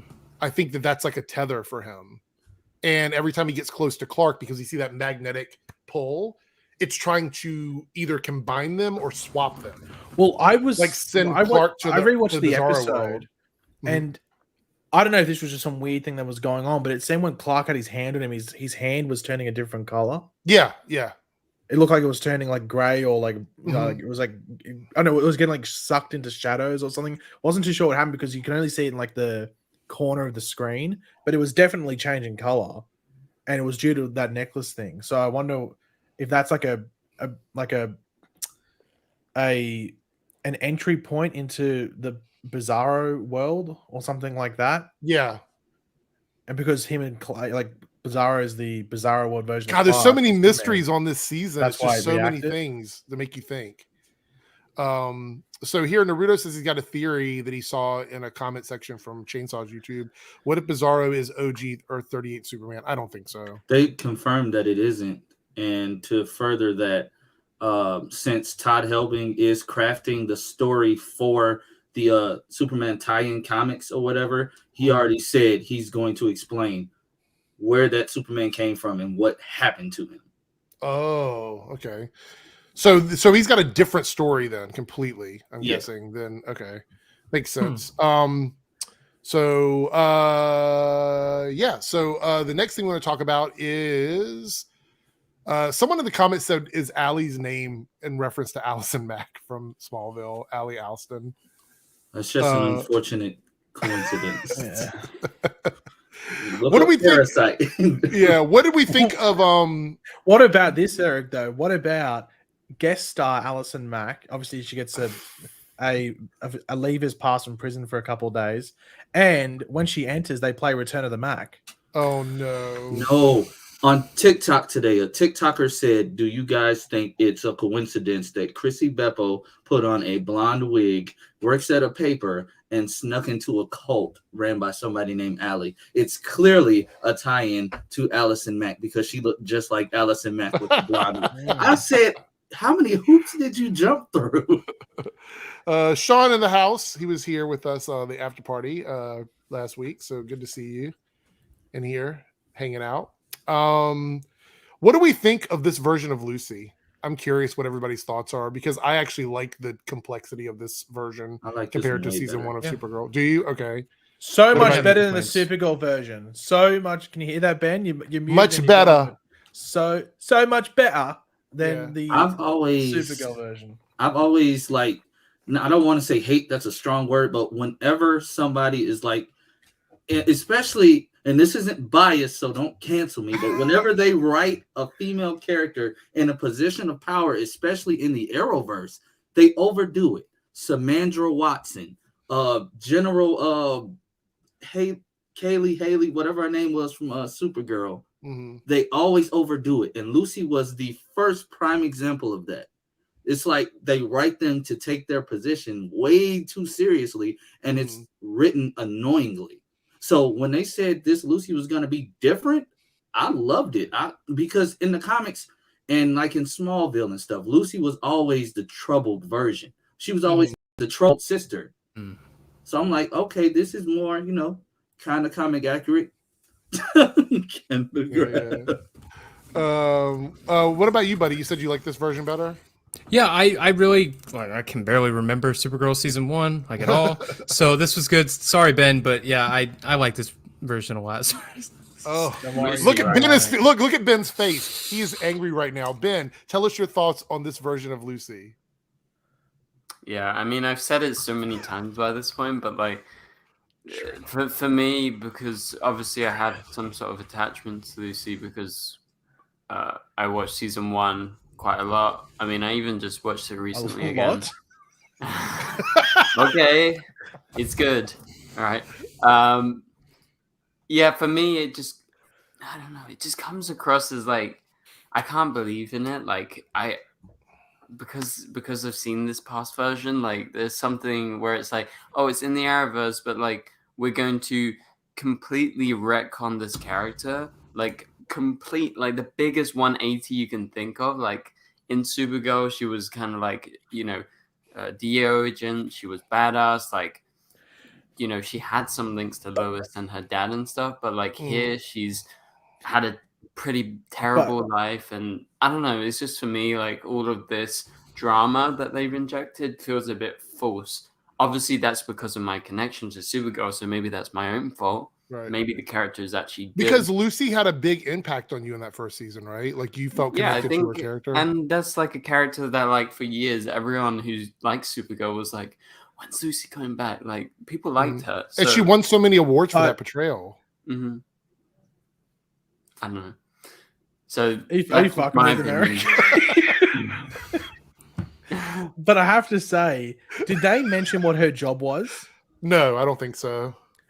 So I wonder if they'll tie in when she did work for the military. I would like if they did try to connect it somehow. Yeah, me too. Would you be Like, so? Would you like so Ben? fun. Let's just say in 2 episodes from now, they dive into either whether it's another flashback with Lucy before she got involved with Ali, or they just mention it, whichever way it is. I think it works either way. But they say that she was pretty much like that Supergirl version, but post-crisis, the one thing that's changed is that she's had this crossroads with Ali, which has completely changed her life. No, would you accept that and go, okay, I'm happy with that? No, I would totally accept that. Like, if something like that happened, and that's why the reference of her seeing like another version of herself or something was like, oh, that's actually interesting, because maybe we can get like a slight reference to it, so it's not just them completely doing a 180. That feels a bit forced. I think if they do that, like you just said, Beiji, I think I would like that, and I would be more accepting. Well, I would like that because I think I sort of do agree. I don't like when the post-crisis completely flips a character 180 and there's no connection. But at the same time, I'm not going to die on the hill debating it at the same time. But I would like if they, did make it like there is some connectivity to that version we saw on Supergirl, but the post-crisis change is just this Ali influence, which has torn everything away from her. Right. Yeah, but just imagine, like, say Justice U happens and someone like, I don't know, Tommy Merlin shows up, right? But they completely do a 180. Would you be mad? Someone from season 1. Yeah. Well, Tommy Merlin's dead. Oh no, he's alive now, isn't he? Because of I forgot. So would you be mad if he showed up and they did a complete 180 on his character? That's what Well, he already showed up, so it'd have to be someone different. Okay, and I'm saying anyone from season 1 of like Arrow or something. But we'll love it when they do it to Eddie. Eddie, I was going to say Eddie or Ronnie. But yeah, you got a fair point with Tommy. You got me there. If he showed up and he was completely different, people would be like, "What? What is going on?" You still want Lucy to have dated Jimmy, though? Is my question for you. Oh, that's a. Do you still want that love connection? I mean, I don't mind, but like I kind of the thing is, like, I do really want them to reference Jimmy at some point because he's supposed to be Superman's best friend. So yeah, that's just kind of my thoughts. All right, so let's move on to the super chat here, and we're going to talk about Jonathan. Gwendolyn with the 499 super chat. She goes, I'm curious if the X crypto will have any bad effects on Jonathan because of his genes. Also, Chrissy is a terrible journalist. She's weak and easily swayed.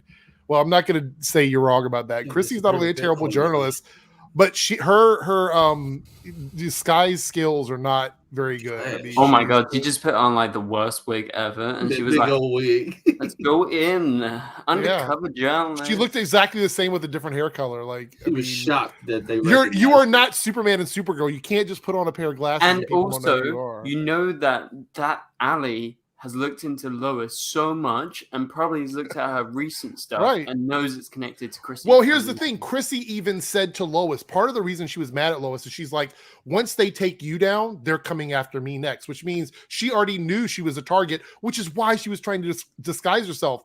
But you don't just put on a Party City wig and think that's enough to for people to not know who you are. Like Party City wig. Yeah, that's what it was. It was bad. Y'all think that's weird that she had all last season she was so timid, and then 3 months later, boom, you have a sudden backbone. I thought that was like she's yelling at Lois, like Lois isn't some renowned reporter, like she could just talk to her any way she wants. When she begged Lois to come work with her to keep the paper alive. The whole Chrissy annoys me, right? Like I never really liked the character that much because her whole reason to be on the show is to question Lois. because like if Lois doesn't have any questioning, she's just like the best reporter ever, right? And I swear she's like complained about Lois so many times. That's like her main role, and now this is her first thing she's doing on the show. That's like kind of different. So Ben, I don't. I mind must it. say, this is the most animated I've ever seen you. Calling out Superman and Lois.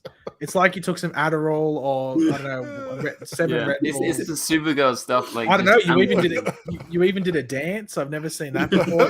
It's all coming out. I might Superman start and Lois choking. You got to be podcast. careful. Well, if you start choking, we know something's wrong. And Yeah. a little I dabs can in there watch too, that Ben. A few Yeah, little dabs. a little bit of work there. And also, Ben, yeah. do you have your pants? Do you have your shirt tucked into your pants? No, he doesn't. Okay. I'm not gonna reveal. Yo. So- okay. You have to try and All right. find it. So Jonathan, his dealing girlfriend, who is like somehow has 37. access to like I guess a street level version of XK that's not like the one. So we know that XK is on the black market. We have the ones like the military guy had that he inhales through like a gas mask or whatever inhaler, which gives them like complete Superman type powers, right? But then it looks like the XK on the street level is just like a quick like boost of something. Like you either get super breath, you get super hearing, you get super strength, whatever. You don't know what you're going to get. It affects Super people breath. differently. Number one, I think they're going to do a total addiction storyline with Jonathan. I feel like they're going that route totally. Secondly, is I am curious how it's going to affect him since he is half Kryptonian. Any thoughts on this? Anybody? Buddy, Lance? Anybody want to jump in? Superboy Prime. Yeah. I don't know. I think this is just the easiest way to, just get him those dormant genes to activate. I already feel like I see the outcome of this storyline. It's fine. I'm fine, for But going along with also, the ride, like but Clark is gonna be mad. When he that's what I'm waiting for, He's because gonna Tyler get does a great job exposed. being angry. He's gonna get exposed in the worst way, and it's just it's gonna be bad. Like, just imagine if he gets into another fight and he legitly punches Clark, and Clark won't have to fake fall out this time. Yeah. Right. I mean, I think one way that it could go down is that, Jonathan, he's better on the football field, whatever.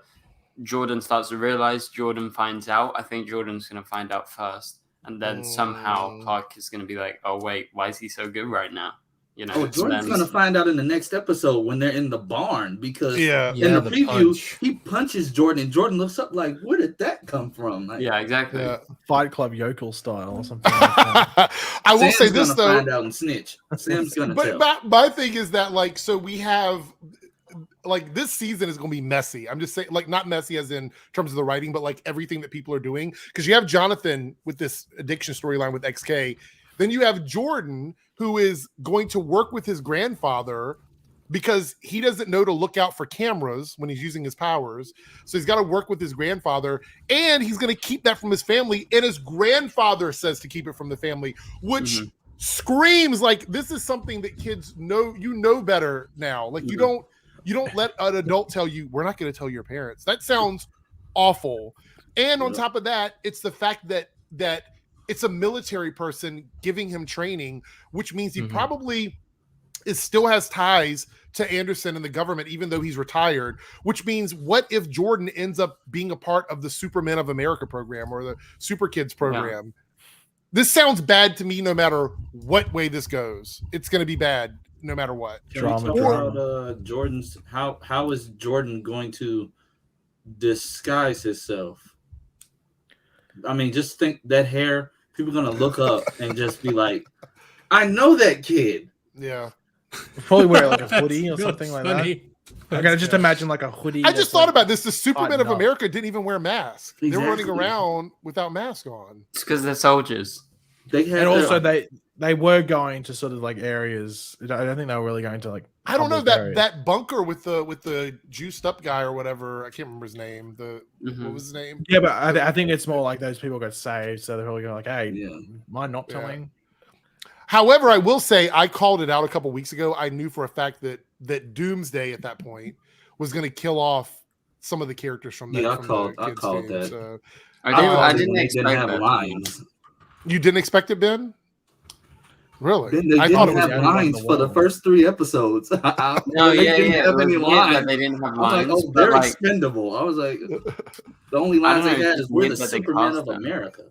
Yeah. Yeah. With a woman on the team, which I thought was kind of And weird. she's the one that said it too. I'm like, Which is weird. I thought Super Kids made more sense because they're all Yeah. young, and The so. But stupid- What about The Spy stupid Kids? team of America. Spy Spy Kids. Kids. Spy Kids.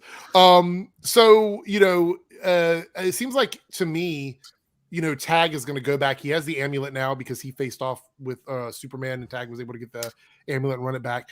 Do you think now that the amulet is gone, how do you think this is going to affect Bizarro? Because it seems like Bizarro was kind of focused on that amulet. Now it's gone. Do you think that we're going to finally figure out what the amulet is, or do you think it's still just going to be a mystery? Because we have a couple weeks now without the show, so we have time to think about what's going to happen. Do you think he's going to be better or worse? Do you think he's going to be sympathetic? It seems like, because he said leave me alone and all this other stuff, and it seems like he didn't have any interest in Superman. Yeah. Superman or going after Apart Superman from breaking until that connection. yeah. He wanted What do to you think break is it. So Yeah. I mean, this Bizarro doesn't seem like stupid. He seems intelligent. So I think it could either go he tries to track it down, or since it's gone, and maybe since it's gone, they won't have that connection with the memories and whatnot. Oh, Seeing each yeah. other's visions. Maybe he lets it go, but Anderson, he's still gonna go after him. So they're Yeah. still gonna end up clashing because one, Clark's gonna try to stop Bizarro no matter what, because he still doesn't know what or who he is. Mhm. So even if Bizarro stops looking for him, when they go after him, he's gonna keep coming at them. It's just gonna be a never-ending cycle until they come to a agreement. I don't think Bizarro is gonna die though. I also don't think Bizarro knows how to communicate. That's the Yeah. biggest issue. I don't think there's any way. I don't think he understands them, and I don't think obviously they Yeah. don't understand him. Do you think So, Bizarro was created by someone? I'm leaning more towards now. I think he's displaced. Yeah, Yeah. from another Earth, like Bizarro world, like you were saying, Lance. I still Yeah. think the government had something to do with it. I don't know what, but I I still think feel like they had had something to do with it. a hand in bringing him here because they were looking for him. Yeah, someone Dr. that woman on the phone. Dr. was Faulkner, probably yeah. breaking him out. Yeah. Yeah. And because she's Oh. Rampage in the comics, she was looking for him. Yeah. So they know about him. Mike here with the 199 super chat. He goes, "Why wouldn't Lois just start an online paper?" Because then she would just become Iris. Smallville, the Smallville Ooh. citizen, the Smallville citizen. the SVC. All right. I think the simple answer is that they want to utilize the actual Gazette office. Yeah. Like, it'd be boring if probably. Lois was just in her home office the entire time. Just like how, and also, can you really run it on, like, she probably wanted, isn't that the whole reason she did it was for Smallville? Yeah. Yeah, and I also think that it gives her a chance to be separate from the other characters, which is kind of important. Yeah. But So she's not mean, just sitting at home. what Mike is saying does make logical sense, but I think in terms of the show, I believe they just wanted to give her an outlet to have someone else to be around, based on that. So last thing I want to talk about before we wrap this up and get scores on this is the Superman and Lois MVP of the week for me is John Henry Irons. I would want him to be my best friend in every situation in so the world. He Same is here. I can't think of anyone other than Diggle on any of the shows that has gone to bat this much for the main character. And in a lot of ways, What about Felicity? okay, like I said, like Diggle, Like I don't know. Supergirl. This character has been handled so well. John Mhm. Henry Irons has been handled so well. Everything from the inception of us thinking he was Lex Luthor to being switched over to being Steel, the things with his daughter, and then going through the struggle of everything with Lois. Like, think about his story. He is best friends with the person on his Earth that killed his wife.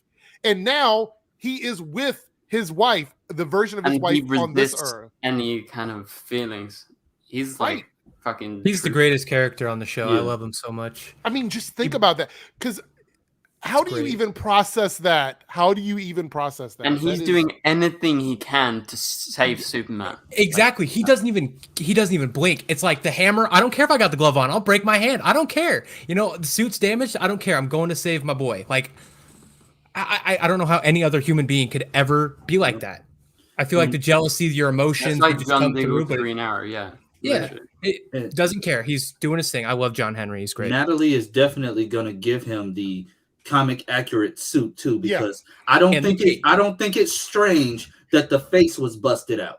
right. They wouldn't just do that to replace it with that same mask. They did that on purpose because she's going to give him the actual face plate. She's going to give him the House of Elcrest because it's just up for grabs apparently, and they're gonna put one of Clark's old capes on there. Oh yeah. I also believe, my opinion is the reason why she's going to do it is because of what just happened.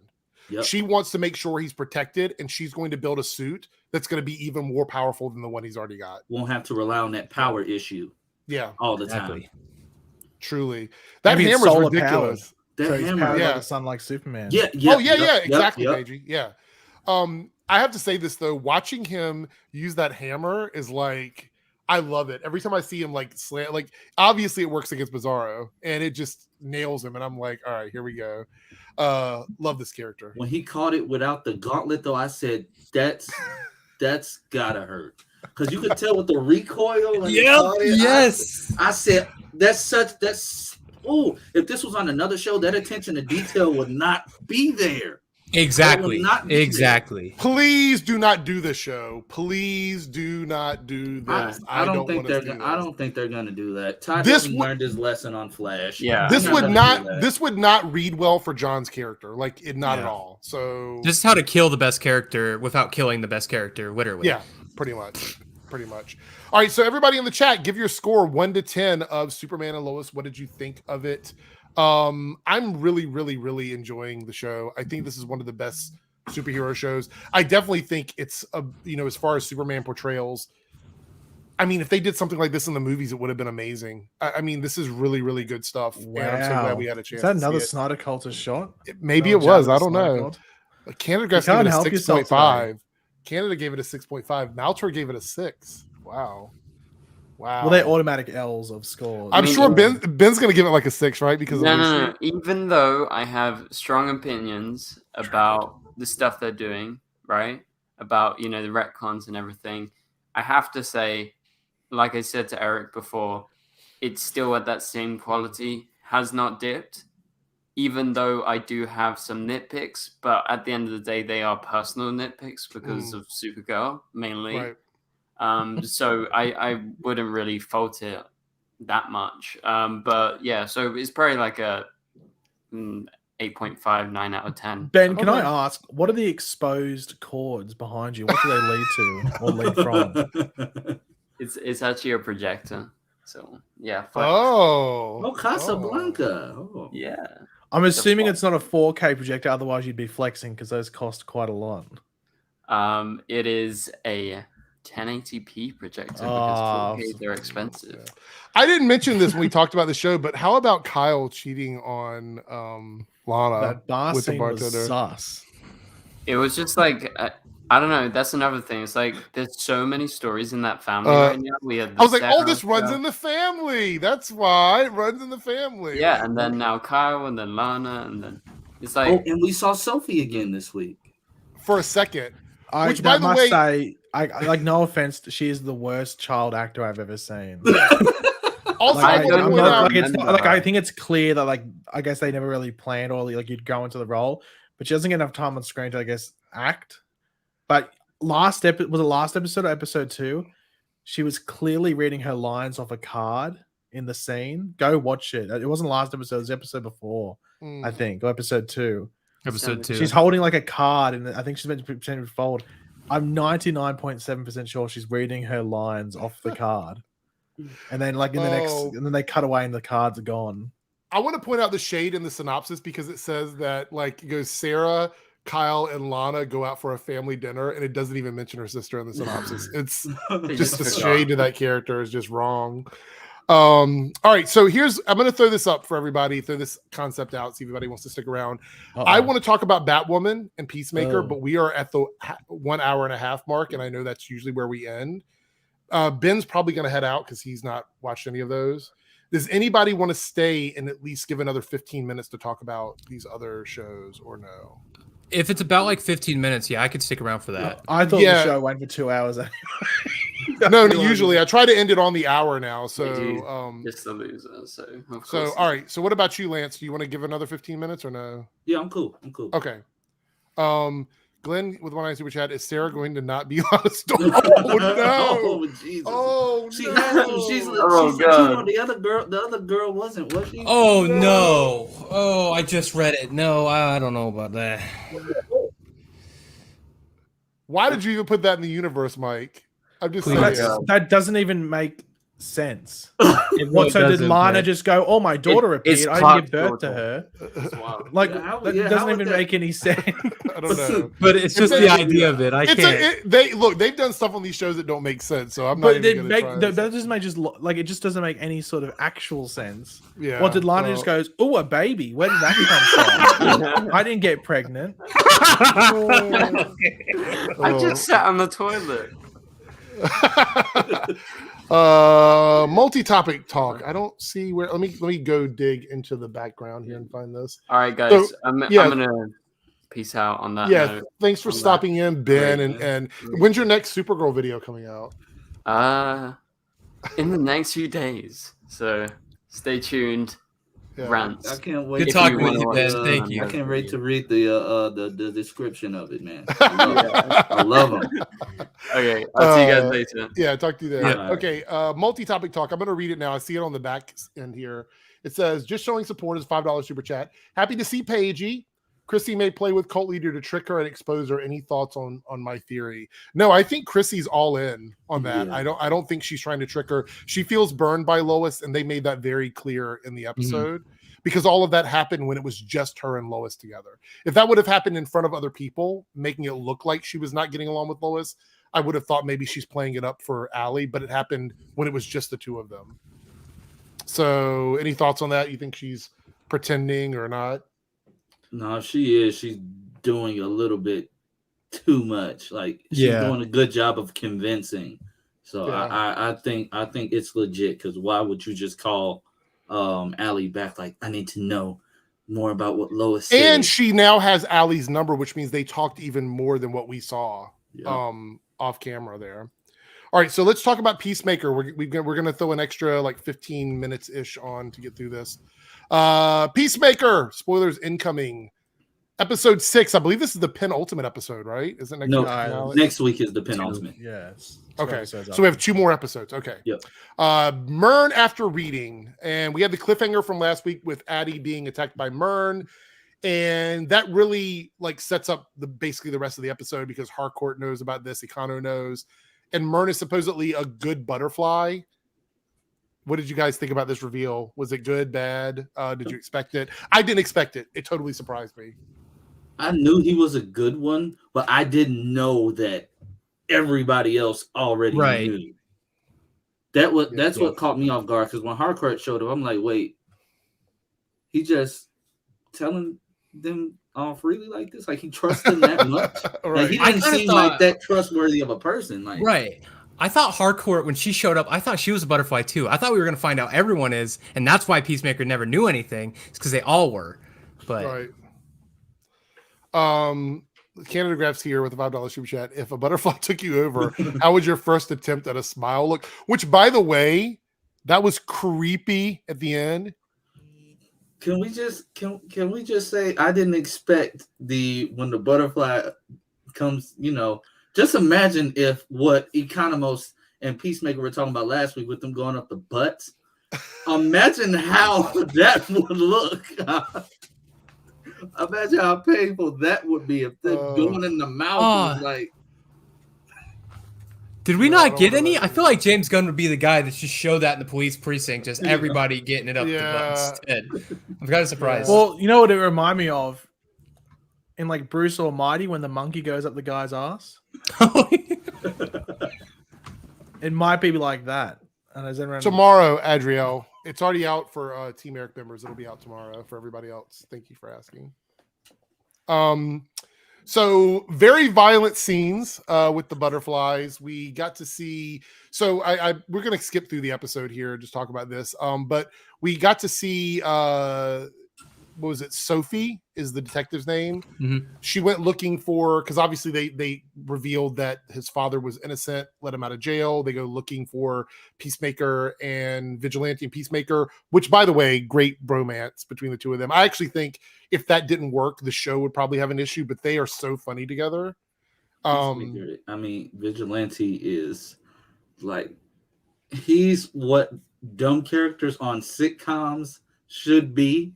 Mm-hmm. If they were rated R. Like, I love Vigilante. Like, he makes the show for me. Can we just point out that he's probably the best fighter in the whole series? Like, he's clearly skilled. And unhinged. Like, yes, that's true. That's the worst kind of person you want on By the way, team. Paige, there was another Toe reference this week. I think they just continue to use your Toe conversation from the after party. Yeah, I know. Like, James Gunn must be watching, because as I said, if there's a season 2 and the intro has chocking, there's got to be questions asked about copywriting, anything that's said here. Yeah, because I must say, we already talked about how in the Flash season 5 they mocked the pronunciation of cicada, and I was a bit triggered by that, because I think I should have got some more royalties from that. But yeah. So Goth, which is the leader, we determined through Myrn that that's the leader of the butterflies, is the one in the jar that Peacemaker has, and gets inside of Sophie. And that's when we first see how violent that the butterflies are when they take over a host. Peacemaker gets away with Vigilante. She goes and calls the butterflies, which, by the way, I thought it was hilarious that they all had their own little spaceships. Because I'm like, they can already fly. So what is, like, why are they coming from space? I guess I thought they were already on Earth. Anyway, they have their own spaceships. Space, they can't fly through space or something. Right? Yeah. But I thought it was hilarious. And then they have little mouths too, which I thought was creepy. But then when they go in the police department and basically get everyone, that was like the gore factor on this show is so high. Did anybody have to turn away, or was it more like because I always have to cover my eyes when I was like, oh my god, this is really happening. And the dude, Cade, what, Myrn's little operative or whatever, I was under the impression that he was already a butterfly. That's what a lot of people said as well. Yeah. And when I seen him close the door, I'm like, wait, there's another one gonna try to get in there and kick the one that's in you out, because he was just that crazy. And I'm like, okay, only other crazy people I know like that is Peacemaker and his dad. So I'm like, so yeah, we get to see that violently happen. By the way, the character you're talking about, which I believe his last name is Locke. Locke. What a creepy character. Like, seeing how he just murdered those people and then was like laughing about it in the post-credit scene, and like in another world he would have made a great Joker. Oh yes, those expressions are insane. Like that's really good stuff there. I would love to see him as Joker, honestly. Or like a Lurch. Oh yeah, like that as well. Lurch. I don't know. Lurch. And I guess the main thing we get outside of the butterflies infecting the police department is the White Dragon is back, and we get that storyline set up with his father being inside the suit and working with the YT, because I'm not trying to get demonetized even more, the YT supremacists that are there around him. Gives me chills. I can't believe they're going for it. They are doing 100%. They had the hoods on the people with the dragon horns on it and all of that. Is anybody shocked at how much they're actually covering of the racism angle in the series, or did you, when this character was first introduced, did you think this is where we would end up, or no with this? Yes. I think as soon as they actually went with it I think as soon as we saw the upside down American flag, which is like the sign of distress or whatever, I was like, oh, I already know what's happening. And then when we saw the White Dragon suit, it's like, that thing looks like too professional to not happen. It was too good to not be worn at some point. Like, right. We would have been mad if, okay, James Gunn, you spent all this money to make this elaborate suit that we now know he needs help getting in the first place, Right. to not have this man wear it. Right. Do I think Peacemaker is going to potentially kill his dad or get close to it next week? Yes. Am I excited to see what the suit can do? Yes, way more, because I want to see him I want to see him fly, do some. I want to see him get back at Vigilante. I have Did a you see feeling the promo? Yeah. Actually, like seeing that, because it was, I can't believe they revealed some of that in the promo, to be honest. Well, I'm going to I say don't wanna this, get that too deep, I think the suit is going to have a lot of tech in it because it is, his dad's suit. So, Well, I mean, if we just base it off his helmets that he has, the Peacemaker Right. helmets, then surely his dad would have put he's going to give him like an similar STD tech or in his own something. suit. Give him syphilis or something like that. I don't know. What's So, that thing? The cancer gun from Harley Quinn. Oh God, Oh. yeah. You gave me So, cancer. but I'm loving the show right now. We could talk more about it, but that's kind of the covering. I want to kind of get through this. I really love the show. I cannot wait to see where this goes. I really hope they get another season, and I actually hope that we get more stuff like this from HBO Max with the DC characters, because just there's so many different little name drops and random things brought up, like when the kids were in the school asking questions about who he's met. That was all hilarious stuff. Nothing particularly worth breaking down or dissecting, but it's just funny and it's good, and the writing is good, and so I absolutely enjoy it for that reason. Yeah, exactly. When she was wearing the Flash t-shirt, I was like, it was like, oh, the Flash, and yeah, and he's like, we talked about Wonder Woman. I was like, oh my God, no, like. No. Anyway, so yeah, my thoughts on this episode, really good. If I were scoring this out of 10, I would probably give it a 9 out of 10. Don't want to give it a perfect score yet because I feel like we're going to get a couple perfect episodes in a row. So I'm going to give it a 9 out of 10. I'm curious if anybody else just, what is that? Eagly is the MVP of this episode. Yeah, Eagly. I forgot. Yeah. Eagly is vicious. Vicious. Like, and he doesn't like being picked up either. Yeah. That was weird. I'm like, I thought you liked dude, that you don't want to be touched. Malik says, I thought Ezra didn't name himself the Flash yet. We haven't gone through Flashpoint. This is before the movie actually changes things, I'm guessing, or after the movie changes things. Because I'm gonna assume Flashpoint is gonna make the entire Suicide Squad universe make more sense. Yeah, probably. I'm guessing. All right. So anyway, chat, what would you give this episode of Peacemaker? What did you think of John Cena's piano playing? It's hilarious. It was good. It just was like so random. It was random. Well, I was wondering, it's a bit coincidental that he was playing that song because that Pam and Tommy show came out this week. Oh, did it? Yeah. I didn't know that. Yes, out. I've watched the first 3 episodes. It's very good.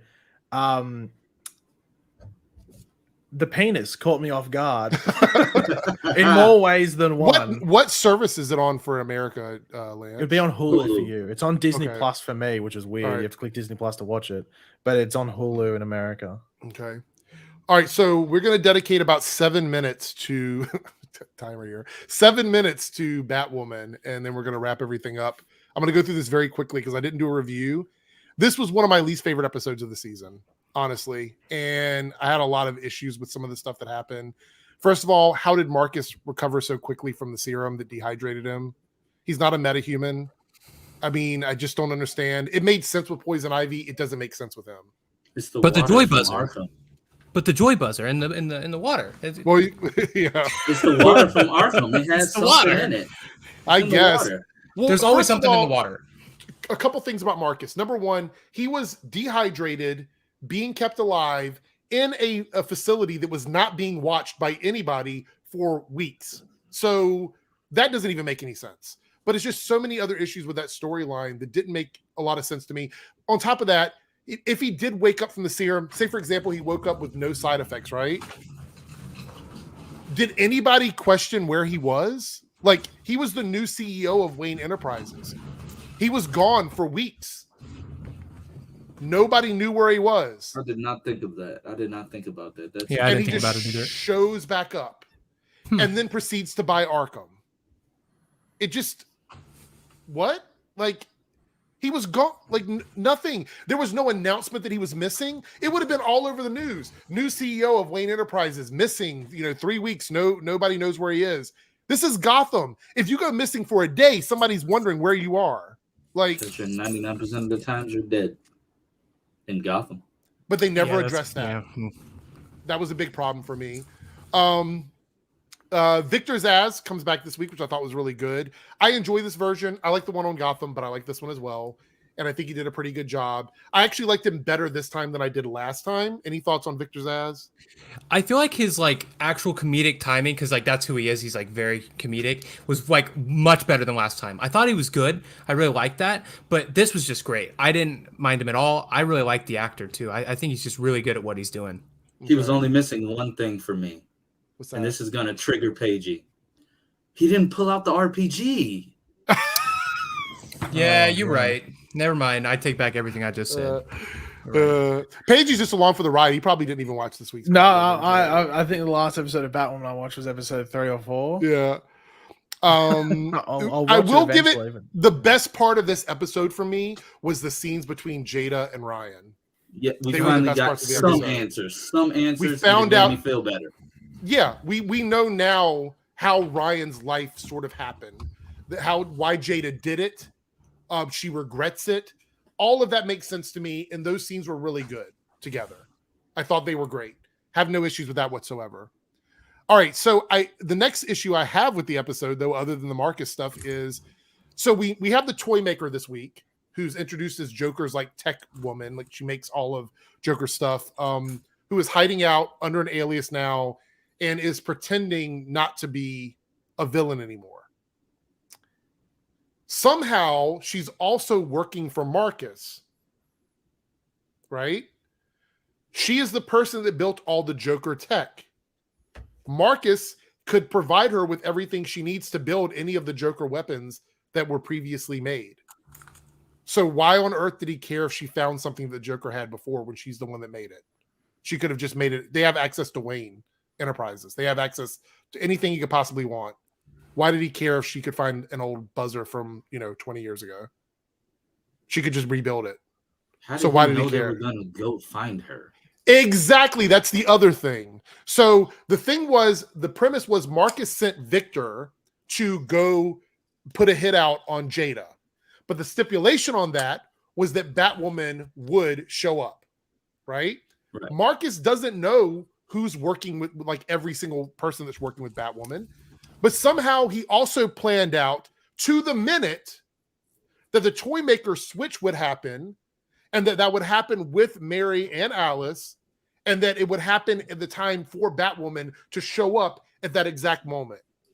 There was a lot of things that just like chronologically, how did any of that work? How did any of that work? How did all of that fall into place? Like, I always talk about this when I watch the shows. There's disbelief hoops that I'm willing to jump through for a certain amount of time. But when it gets to the point where at the end of the episode, I'm wondering how someone could have lined up those dominoes that way, and it would have been impossible for them to do that because there was circumstantial stuff that happened with the toy maker that he could have not accounted for. None of that made any sense. And I realize we're on a show where you have to get from point A to point Z to make the story work. But sometimes you have to take credit for bad writing. And I think this episode had a lot of like season 2 Batwoman writing in it in terms of logic. And so I didn't like any of that. Love the toy maker. Great version of this character. Victor Zsasz, great. Story between Jada and Ryan, great. Marcus coming back to life and just appearing without any questions and being okay. And I have an issue with some of that. And I hate it because I like this version. I think Marcus is going to make a cool modern Joker, but I just don't like the backstory. Like a lot of it's just kind of lost. Alice kind of thinking she's going to redeem herself now with the whole Mary storyline, dealing with her trauma, was also really good. And lastly, we get Wildmore at the end of the episode. I expected Wildmore. I didn't expect. That was a HBO level. Yeah, it scene. was. That Yeah. was Were you expecting Cinemax, Euphoria music while that was going? Yeah. Yeah, we know exactly. her. We know Ryan Wilder's biggest enemy. Belts. By the way, Canada Graphs, I think you get a little bit of redemption. I want to talk about this for a second. He's in the chat. He said that Sophie kissed Ryan and that Ryan didn't seem like she wanted to be kissed, like it was done without consent. And then it was kind of confirmed that she sort of pushed Sophie away with the kiss moment. So Canada Graph's not canceled anymore? Is that what it is now? Is he reinstated, no longer canceled? It's also confirmed that Sophie has had a crush on Ryan since she was basically getting with Julia and trying to get back with Kate last season, and she's a very complex, very promiscuous, it seems. Yeah, I don't know, but Wildmore fans were going crazy, so there we have it. Anyway, this is where we are going to wrap it up. I did not enjoy this episode of Batwoman as much as I have previous episodes, but I would still put it in a positive scoring. Like, I'd put it around like a 7 for me, because I did enjoy some of the moments, but they need to be a little bit better about like these loose ends with characters, I think, especially with like Marcus and stuff. Did you see the crowbar? Which one? They did they basically, it was an Easter egg added in at the end of the episode when Marcus met up in the Joker's little hideout with Kiki. Oh, wait. Yeah, I did see that. You're right. So they basically confirmed that, okay, this version of Batman had Robins, because we had the Robin name drop in season 1. Yeah. Robin name dropped last season when Hush grabbed the Batmobile and was driving around. So I guess Joker killed Jason Todd in this universe. So there might be potentially a Red Hood showing up. I would actually love if they would Gotham try Knights. and do that on the show. So, there we go. No, buddy, I was thinking full that. circle. I was thinking Full that. circle. He just shows up out of nowhere. Oh my gosh. Hey, you remember that episode of Batwoman? That was my origin story. Yeah. Ready to go. All right. There we go. Another Earth, I guess. I don't know. Thank you guys so much for joining. I appreciate it. This went a little bit over because we just had so much news to talk about. Quickly before we go, though, there are no shows for the next 2 weeks, so the after parties will be focused around like stories and news that comes out. So we may actually just play games. Paige and I have been talking about doing that for a while. We may debut it on an after party and then schedule it that way so people can try it out.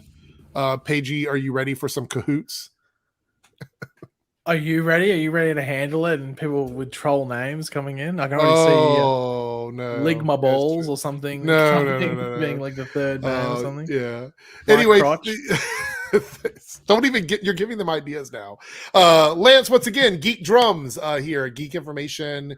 Thank you so much for being here, Lance, and hanging out with us. And There it is, that way. Yeah, this way. That was really hard for me. Sorry. We have Buddy Tackless Rhyme once again joining us this week. We had Ben. He actually showed up. That was exciting.